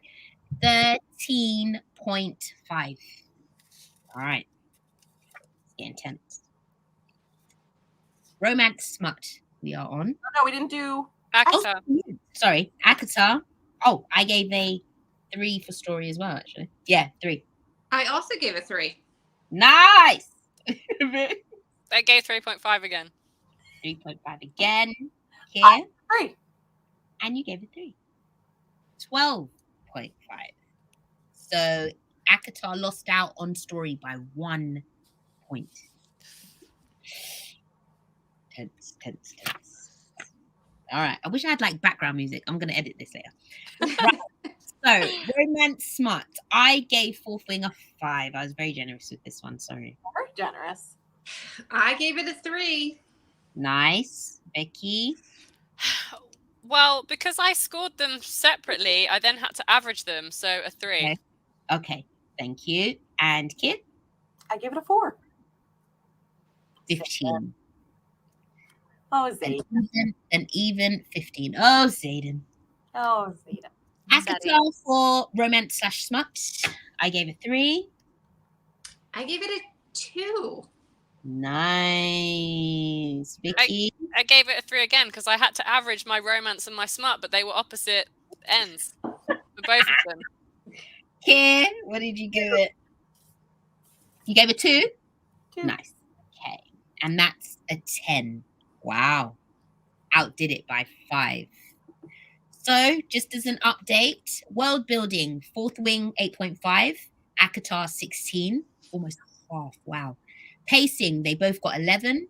Story, Fourth Wing 13.5, ACOTAR 12.5. Romance smut, Fourth Wing 15, and ACOTAR 10. Okay. Characters, Fourth Wing, I gave it 3. 3 as well. Oh. I gave a 4 for Zaddy and the Dragons. Daddy! Wait. I gave it 3. Nice. 13. Okay. All right. ACOTAR characters, I gave a 4. All right. I gave nobody tops ACOTAR in characters. I gave it a 5. Yay. Respect. I gave it a 4. Plus 4. And Kear? 4. Nice. 17. Closest we've got to full marks so far. Okie dokie do. All right. We have who is someone doing? We have dialogue. Fourth Wing, I gave it a 2. Well, we said dialogue and writing. We did, yeah. Still gave it a 2. It doesn't matter, dialogue or writing, I gave it a 1. Yeah. Ooh, brutal. I gave it 3.5. Yeah, that repetition was terrible. Kear? I had it at a 2, and then you added writing, so I gave it a 3. Nice. 9.5. Credit where credit is due. People like it. Yeah, they do. But yeah, that repetition was a lot for me. Dialogue / writing for ACOTAR, I gave a 4. I think it was well done. For dialogue, because of the repetition, I gave it a 3. Okay.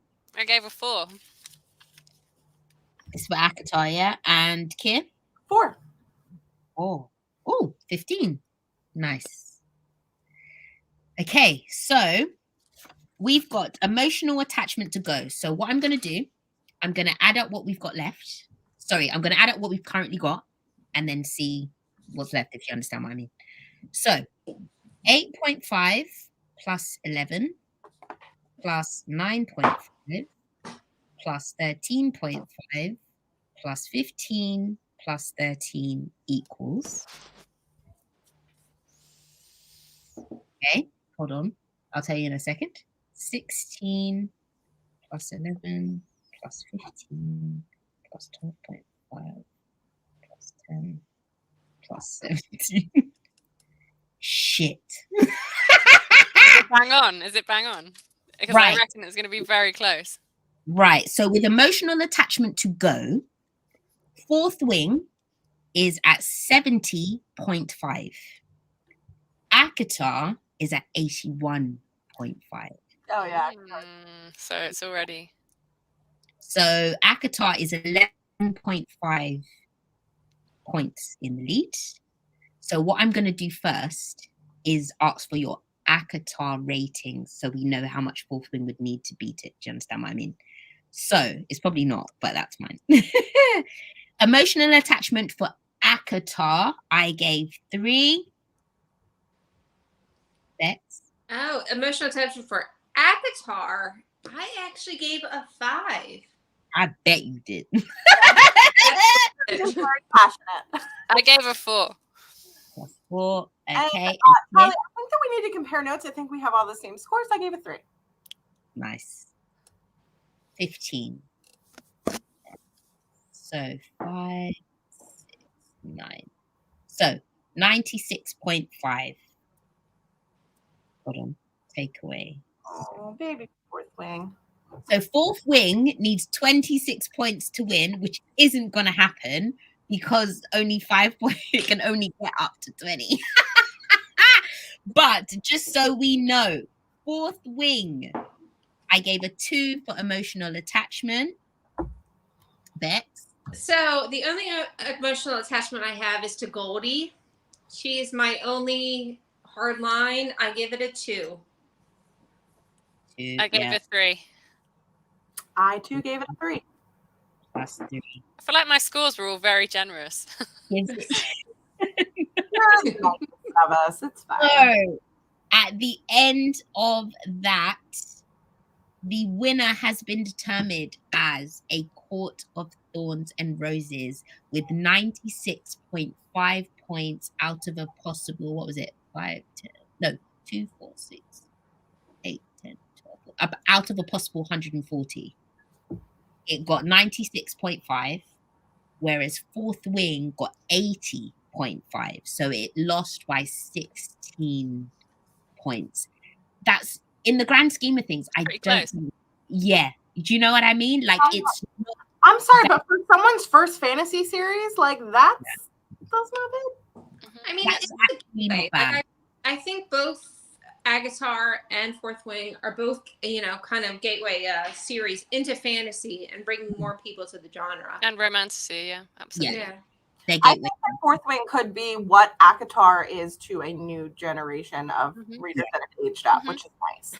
No, I from Blood and Ash series, it's the verdict. The biggest thing is when book 2 comes out, what will she do with it? I don't even mean in like stability. I just mean in like grasping people who weren't reading fantasy before. Right. Yeah. I've seen readers who don't like fantasy say that they like Fourth Wing. Yeah. It's a powerful. powerful. The same thing happened with ACOTAR. It's a powerful book.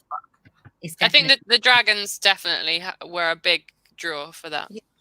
Yeah, dragons are pretty popular right now. But in like from Blood and Ash, I gave book 1 a 5. I gave book 2 like a 2 or 1. Like it's got to be really dependent on this second book if she's able to continue the story and make it interesting.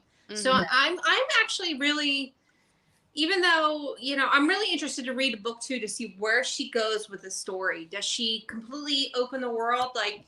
Mass in Throne of Glass book 3 and of course ACOTAR book 2 opens up the world and brings more world to it. And J-Law, in book 2 and 3 of From Blood and Ash, it just makes it confusing. So where is Rebecca Yarros gonna go with book 2? No, definitely. Book 2 is hate fuck. That's where she's gonna go. Yes. Yeah. Without fail. I will be very happy to. Exactly. It could go either way. I 100% agree. Now, I haven't read JLA ever, any of it, because here's the thing. I was past it, like when everybody else already realized that she did a good first book and then the rest of her books suck. Yeah. And I don't want to be involved. But I have hope that this will be done right. And I really, really, really, really hope so. Because I think exactly what we just said. I think that we need these draws to fantasy, and especially for women, right? Yeah. Like it's so easy to fall back into like the older school fantasy, which I read, but at large wasn't pulling in a lot of women readers. Yeah. Were reading more romance, and now it's bridging that. And what it's also doing is it's also drawing attention to how good romance can be. Whereas people kind of look down on romance as a genre, and that always made me angry. So I just think that books like these do really good things for the publishing community, and it makes me happy. 100%. Thank you so much, guys, for joining for this wonderful chat. Thanks for having us. I had so much fun. Yes. Next time a book has us by the chokehold again, we will be back here, I promise you. Most definitely for book 2 of Fourth Wing. Iron Flame, which someone said is out, what, November? Yeah. The November, yeah. We'll be back here in November, babes. Thank you everyone for joining. If you want to follow obviously Books and Shit, myself and any of my guests today, we will put all the information, or I will put all the information in the YouTube description and everywhere else for you to follow all these lovely women, writers, editors, avid readers. You can get reviews, all of that kind of good stuff. So thank you so much for joining, whether you were joining live or you're joining after the fact. I hope you had fun, and we'll speak to you again soon. Bye. Bye.